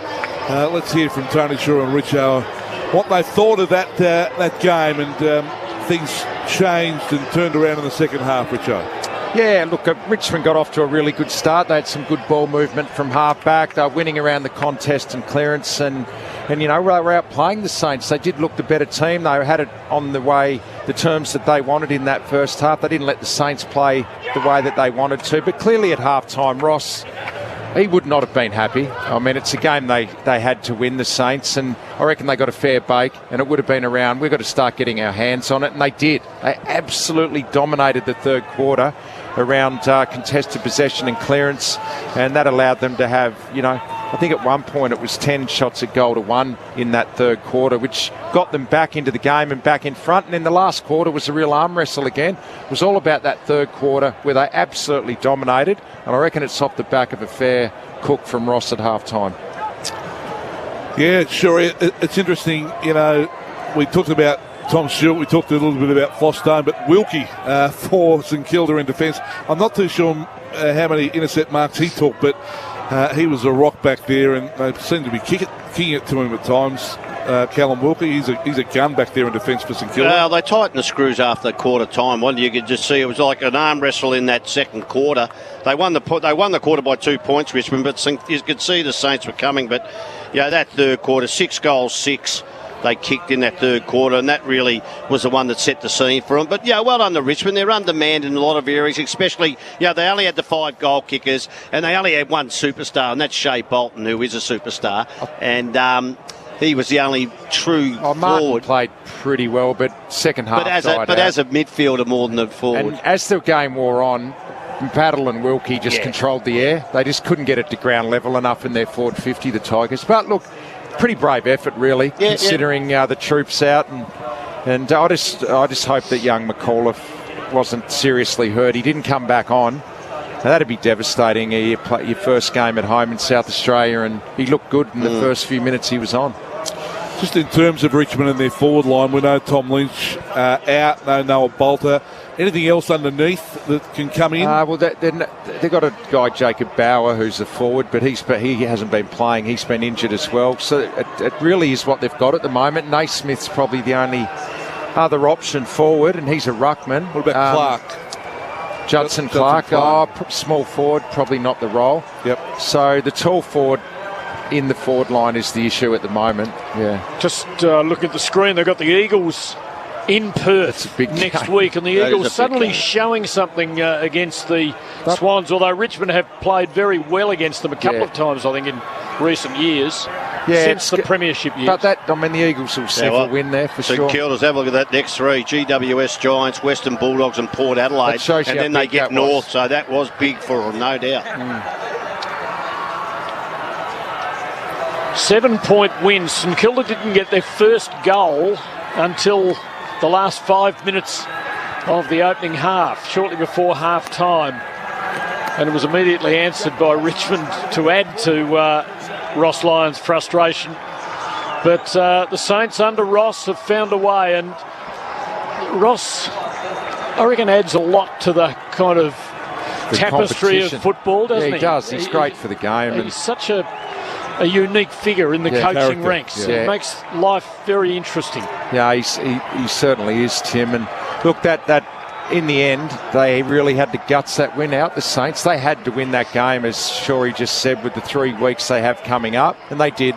The third quarter, they blew the Tigers away and got the job done just. But, in the review of that game, there'll be a fair bit that they need to work on to compete in the next few weeks with the Bullies and Port Adelaide and those sort of teams, and the Giants. Let's take a listen to Callum Wilkie.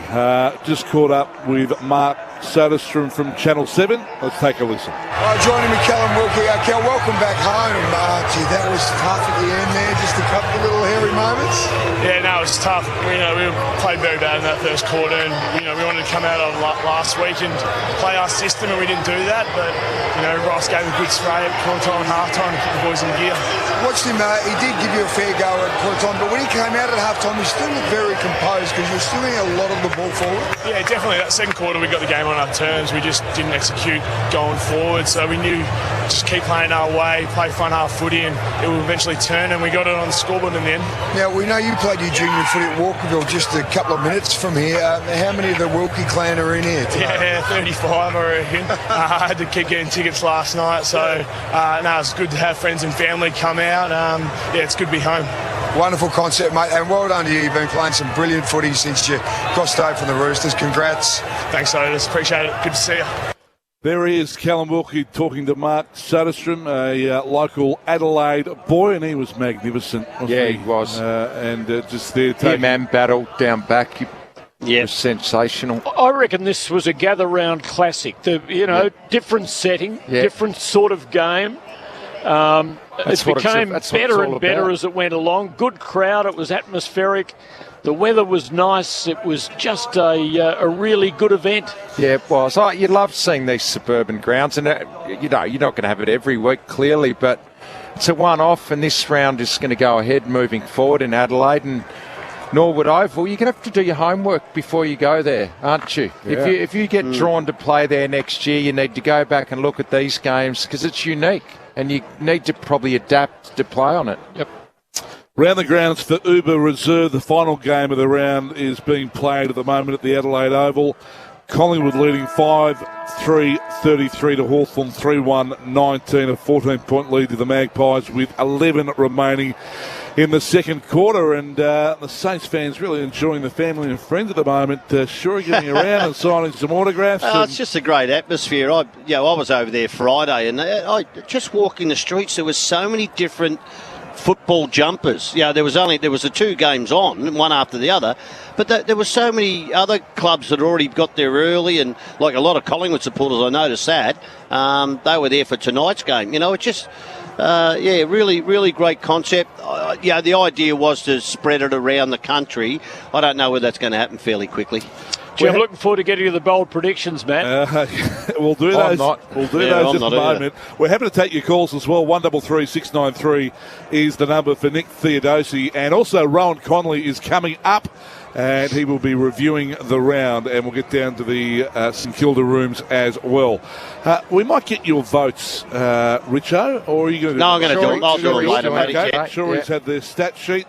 Thanks to Lamaro's right next to him. He made it clear that was his domain today. Every time I tried to mention his numbers, he really got shirty at me. Well, I do it for Lamaro's, mate. I want a free meal. Of course you do. Beautiful food down there at Lamaro's Hotel. Give us your 5, 4, 3, 2 and 1, and it is all thanks to Grunt, our Grunt Player of the Year. I gave Tim Taranto one. I left Dusty out. I just thought he started well early, but Tim Taranto, he's had 28 possessions and 18 of them contested. So he was the one at the coalface who got him going early. I gave 2 to Callum Wilkie. As you said, Matty, he stands up week in, week out. Sure, he just pause there for a moment because we might have a listen to the St Kilda song and... No, we're not going to be able to get to it, unfortunately. Our feed is not working, so keep going with your votes. If we get it, just yell out to me and I'll shut up. Callum Wilkie, he was brilliant. Josh Battle, probably the best game I've seen Josh Battle play. 25 possessions, 13 marks. So he just did it all, and 6 contested possessions. I gave 4 to Jack Steele. Led from the front again. This bloke's a star. He's tough at it. 33 possessions, 18 of those contested. Grand ball gets 12. He just does it both ways, and week in, week out. And in a game that was tied, as in only 9 goals per team, I gave Shea Bolton 5 votes, 4 goals, 1. It was the only, and he played as a small forward. I think they had to throw him on the ball when the game was being tested to get some class and speed. And that's the second week they haven't done it. I think they've got to look at that, but what a superstar this bloke is, Shea Bolton. So Shea Bolton is the player of the day, all thanks to Grunt. Build it up, tie it down with Grunt. Nothing's tougher, available, of course, at Bunnings. And, of course, the player of the day in the mix for the 3AW Player of the Year, all thanks to Grunt. We'll get down to the St Kilda rooms in just a moment for an interview, and then we're going to farewell Richo. In fact, we might farewell Richo right now because you've had a pretty long couple of days over there in Adelaide and thanks, back here. Good to see you, Richo. Another great round, gather round, another roaring success, and it's here to stay. But, it was good fun. We'll see you next Sunday. Thank you, Richo. So Matthew Richardson joining us next Sunday. Happy to take your calls. 133 693 is the phone number. And Rowan Conley is coming up shortly, and he will have the round that was and all the big talking points from Gather Round so far. But Tommy has given us a buzz and wants to have a chat about the Tigers. Hi, Tommy. G'day, lads. How you going? Good, Tom. Good. Yeah, very happy with that performance. I think we need to play McCall for sure. I was just going to question Richo. I reckon he was at that last centre bounce contest, though. I don't know whether you were watching it on the screen, but I reckon he was at the right-hand side of that last end of bounce contest. And like you said, Shorey, Uzo could have made some moves. I reckon Ben Miller had to go forward to try to get a bit of presence up forward. Bit of height, mate. Natal does a good job. Yep. Kaczynski played his best game in the ruck I've ever seen when he was on the ball. Yeah. He was getting tap-outs left, right and centre. But up forward, he doesn't look like he knows what's going on. But I think Benny Miller should have gone up there to just play on battle, a bit more experience, I think, mate. What do you reckon? Yeah, no, I think you've nearly hit on the head there. Sometimes you can put a defender up there and he just competes. And that's all you want, someone to compete. And I thought Kaczynski didn't do that. He was better in the ruck, but he's just got to learn not to be pushed under the ball and keep that space in front of him. But, he was playing on Wilkie, who's, a superstar, and Battle was there to help him. Look, it was a gutsy performance. They didn't win. But I thought St Kilda had to win this one because they got 3 really hard weeks. So, you should be proud of their effort. There's no doubt. They're trying hard, the Tigers. Good on you, Tommy. Thank you for that. We'll get down to the winning rooms. In fact, the winning rooms right now, thanks to Tobin Brothers Funeral. Tobin Brothers Funerals celebrating lives as the Saints celebrate their win.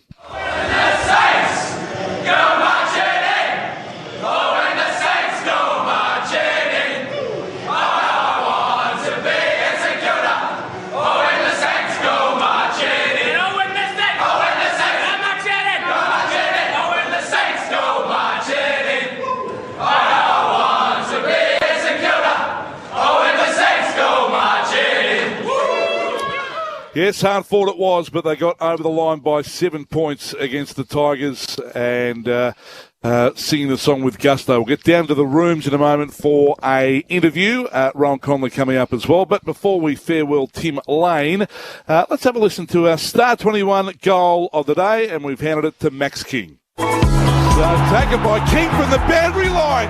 What's he done here? He's put through an incredible goal. Max King, if you don't mind. That is the goal of the day for Star 21. The big man has delivered in a big way. Star 21, we keep you connected. There were some great goals today. It was a good game, wasn't it? Kept getting better, didn't it? Now, bold predictions. I think you're keen to I'm very keen recap to on revisit the bold predictions. Richo said Nick Vostone to have 15 intercepts, well, nowhere near that. Shorey said Daniel Rioli, 25-plus possessions, 2 goal assists, and an inside 50, is that what you said? Yeah, 2 goal assists, and he had 21 possessions and 1 inside 50. Okay, well, that's a no for you. Thanks. I said 4 goals to Dusty, that's a no. And what did you say, Tim? I said it would be a classic Ross Lyon strangulation. St Kilda would win. Richmond would score under 60 points. Well, they scored exactly 60. So that's not right. I'm claiming it. You've done very well. You win with the bold predictions, all thanks to Harley and Sons. Great to have Harley and Sons on board with the bold predictions. Tim, it's been good fun again. Good on you, Matt. Good on you, Tim. Great Terrific. listening across the weekend with you on a Saturday, and you'll be back next Saturday from midday with the team. Good on you, mate. Shorey, always good to be with you. Thank you. Rowan Conley's going to join us after the break. We'll get down to the St Kilda rooms, but if you'd like to give us a buzz, you can for Nick Theodosi Prestige Cars, 133 693. That is the number. We'll take your calls. We'll wrap up the round. For Macca's, 3AW is Sunday Football. Brain tumour, migraine, dementia, concussion. Have you dyslexia, or someone you love MSA, been touched by a brain disorder, disease or injury? motor neurone disease, stroke, epilepsy, Alzheimer's. There can be no cure Dystonia, without research. Parkinson's. Help the ones you love by donating to research today. Cerebral palsy. Visit brainfoundation.org.au or call 1300 88 660. 5AA Mornings with Matthew Pantelis. The queue of electric vehicles at Keith over the Easter weekend waiting to get onto the 2 Tesla chargers. Have you seen the photo? Can you imagine that statewide blackout that we had a few years ago? What that would mean, say in 2026, when maybe 10% of all cars are EVs. Matthew Pantelis. And we haven't even begun to discuss the Australian way of life of people towing caravans. Weekday mornings from 9 on 5AA. Always Adelaide. The Snooze Autumn Sale is on now. Save up to 50% off mattresses. Plus, for a limited time only, take an extra 10% off mattresses. Hurry, the Snooze Autumn sale is on now. Exclusions, T's and C's apply. 5AA Afternoons with Stacey Lee. It has been controversial, but a rehab facility in Glenelg, 12 rehabilitation beds, it now has final approval, so it will open within weeks. Health Minister Chris Picton. We need services in our community to help people in terms of needing rehabilitation for drug and alcohol problems. Stacey Lee. Weekday afternoons from 1:30. This is it now. Glenelg residents might be concerned, but too bad for them, it's going ahead. It is going ahead. On 5AA. Always Adelaide. Embrace the beauty of autumn with Newman's. While the ground is still warm, now is the time to plant out seasonal flowering bulbs, seed potatoes, garlic and brassicas. Explore Newman's new season camellias, boasting an extensive range of both Sasanqua and Japonica varieties. Newman's can show you all the tips and care you need for successful camellia growth in your garden. Newman's Nursery, open 7 days. 1361 North East Road, Tea Tree Gully.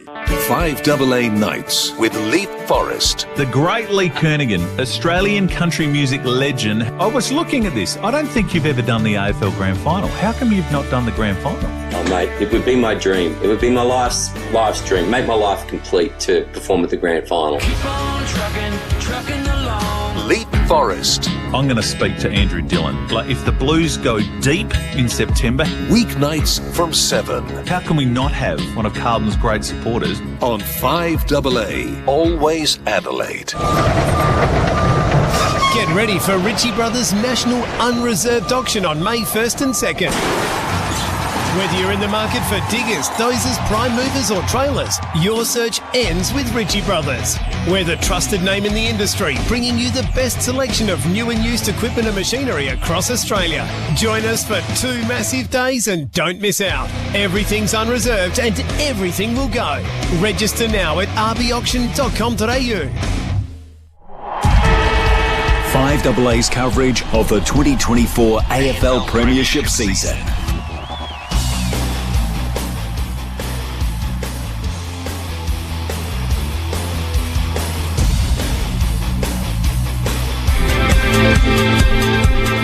On 3AW Sunday Football, it's time for the round that was. Welcome back. Yes, time for the round that was, the gather round that was, and still going, in fact, because Collingwood are playing Hawthorn, and the Magpies lead by 33 points with 5 minutes remaining in the second quarter. But let's welcome in a man who you can read his work ESPN and on Footyology and a big part of 3AW football. And his name is Rowan Conley. Hello, Rowan. Hello, Matty. Hello, everyone. Good to be here. Gather round. It doesn't get much publicity, does it, gather round? But, no, look, if you're there, great. It is a good concept, and I'm definitely with Tim. I know Tim was very enthusiastic about the games at Norwood, and, you know, if you're asking me off the top of my head, can we improve it? Can we refine it? The Mount Barker thing looks quite nice too, but I'm a big fan of suburban footy, Shorey, as you know, and Norwood looks like a fantastic ground to watch footy. And that game today had a great atmosphere because of it. Why not have some more games in Norwood, I don't know, Unley Oval, some of those other South Australian football club grounds. Why not have them there? Yeah, they still want to make money. You sound unconvinced. No, they still want to make money. Yeah. So you get 50,000 in Adelaide. You probably have, how many games we had on Adelaide Oval? 4 or 5 in the whole weekend? Or Thursday night, Friday night. So there were two at Norwood, I think. You had a double header. Yep. 2, then 1 today. 5. Yeah, 5. They'd have to use that because I even said, are they diddling the books, Ro? I said, are they diddling the books because they were giving away $10 tickets when they said everything was sold out for the whole weekend. Yeah, okay. They said it was whole sold out, but they were giving tickets away for $10, on the double header. That was like your testimonial, wasn't it?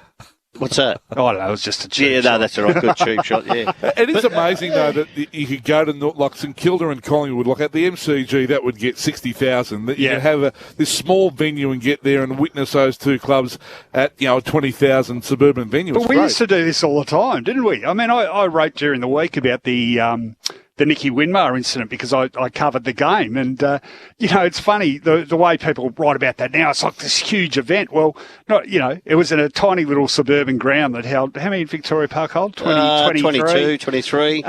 And we didn't even know it had happened until an hour later, So there's a place for sort of staying in touch with the grassroots of footy. And I think concepts like Gather Round have a bit of both. I mean, Gather Round itself is a new age concept, but have a bit of a throwback to the old suburban days. We are going to get to the St Kilda rooms at some point, Ro, but just a word on that game and the two teams. We'll start with the winners, St Kilda. Yeah, look, they were in trouble and they got the job done. And look, Richmond's...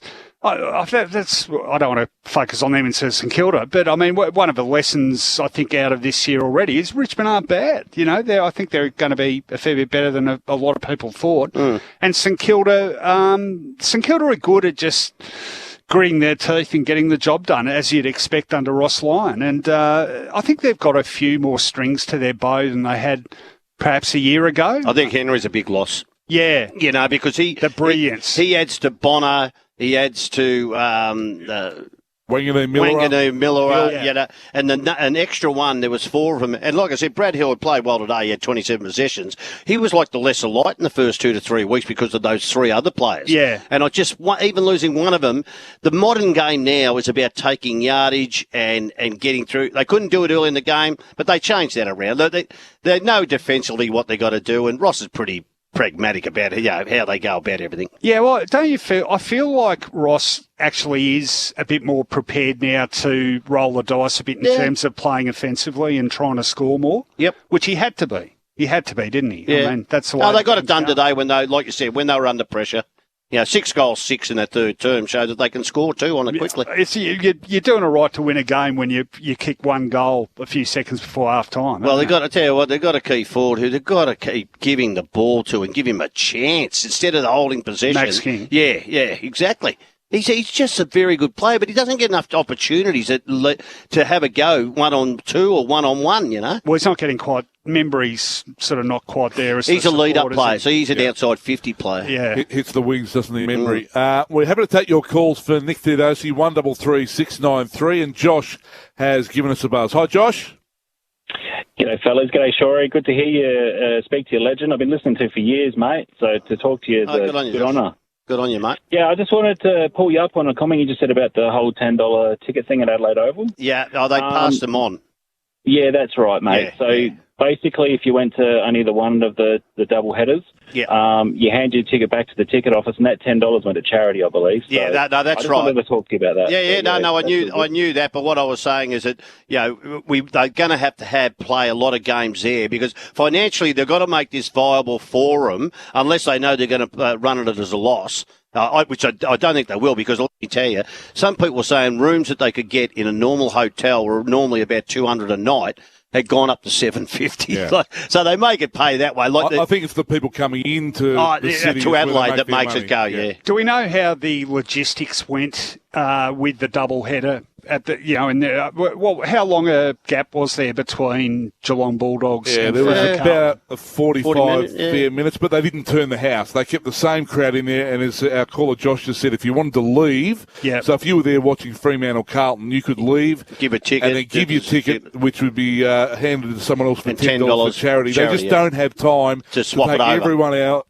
Clean it up and then put everyone back in again. I wonder how many people remember that we actually did this in Melbourne in 1986. Yeah, we did. There was a Melbourne played Sydney in the afternoon, and then it was sort of a twilight game. Geelong played North Melbourne, and it went okay. I think. So everyone left the stadium? I think so.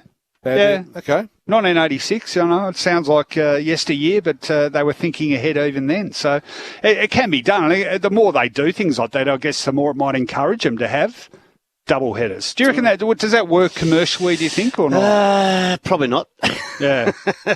You don't reckon enough people would stay for the second game? Probably not. And I think it loses, like Richo said when he was over there last night, because the groups were mixed.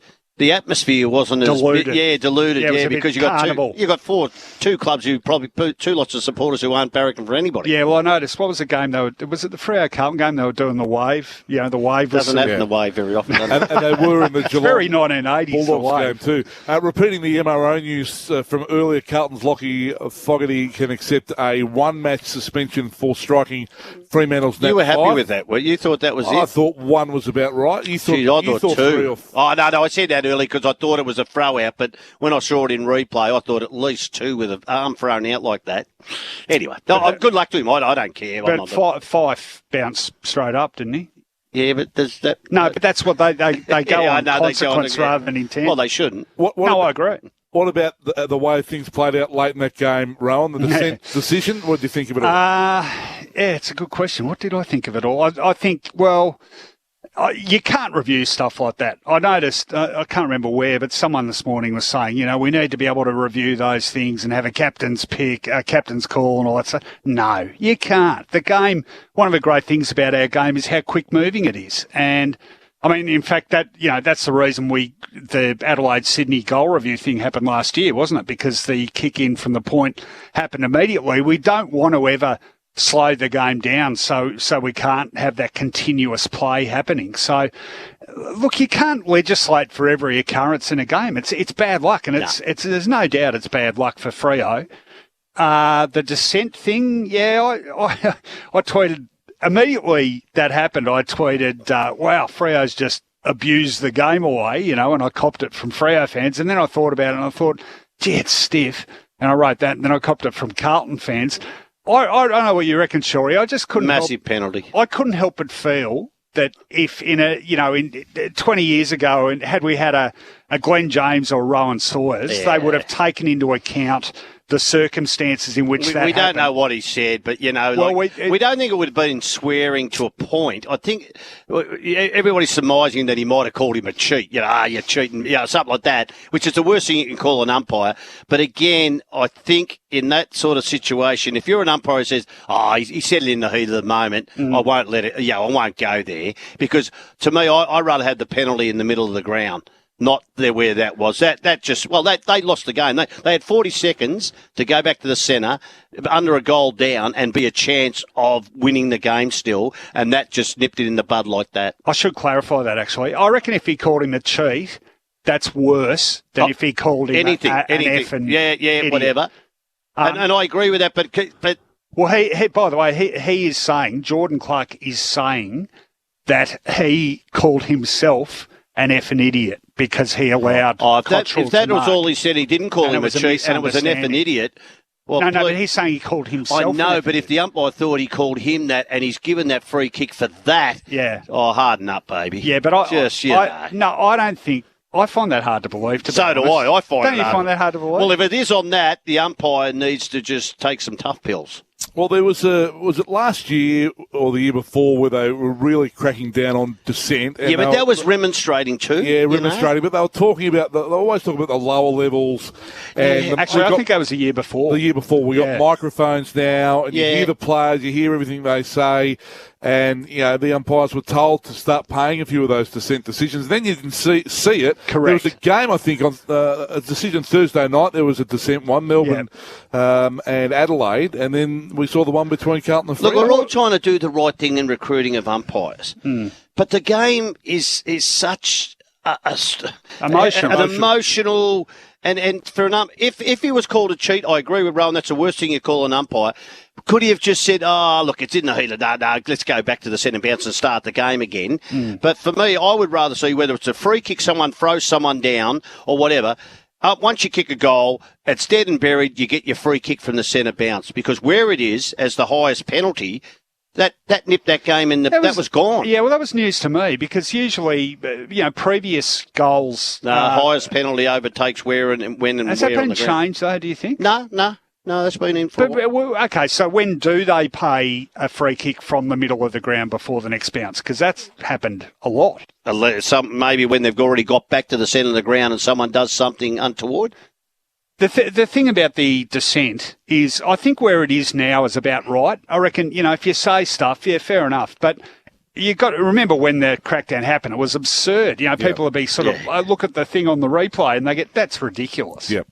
We might get to a break just around the grounds for Uber Reserve. Half-time at the Adelaide Oval. Collingwood are leading Hawthorn 9-4-58, Hawthorn 3-2-20. Just before we leave that game, just a word on Carlton and Freo. Ro? Carlton are just, they're the Collingwood of 2024. And not only by virtue of winning all the close ones, but their belief goes a long way. And they've just, look, hats off to them. I must say, I was watching the game, and as you know, it was a dogfight and it was hard to score. But even when Freo got that goal and a half up and there was how long to go, 3 minutes or whatever, I thought, I still reckon they can pinch this. And they've just got great belief. Bro, so that was the worst game of football I've seen in the first half. I saw you. Let me tell you, it was just. I know. I watched it. And we've got to take a tape of that and send it to all the coaches and say, if you want to coach a team like this, the AFL will ban you. It was just. Who was to blame for it? Both of them didn't understand, or both of them gave too much credit, I reckon, to the opposition's defence. And it was just, it was mind-boggling how horrible it was to watch. But then, it's closer to the game and the result brings everybody, oh, what a great game. But it opened up in the second half. But that first half, oof. What about the fact they were both wearing the wrong jumpers? Oh, please, that was my roast today. Oh, was it? That was my roast. How bad was it? Ridiculous, isn't it? Fremantle looked like Carlton. Carlton looked like Fremantle. It was absurd. And it was all about merchandise, apparently, that there's special clash jumpers for gather round. It's got out of control. You know what? That is worth getting on your hobby horse about, because the merchandising element of it, there's no rhyme or reason to it now. And, you know, soccer has done the EPL have done this, and World Soccer does it a lot. But there's more sort of, when they're going to do it. With us, it's sort of like, oh, yeah, okay, so why are they wearing a special jumper this time? You don't even know. A couple of things out of the Collingwood-Hawthorn game. Jack Ginnivan kicked a goal, so that would have been big, at that time. Yeah, there was a bit of a scuffle. And Lockie Schultz has kicked 2 goals, 1. Okay. For Collingwood, so that's the trade that really made it all happen. So you reckon Lockie's more fired up to give a better I'm just saying himself? it's happened in that game, so it would have, got the booze We're going. going to get to a break. Happy to take your calls if you want to join us on anything you've seen across the weekend. 133 693. We'll touch on that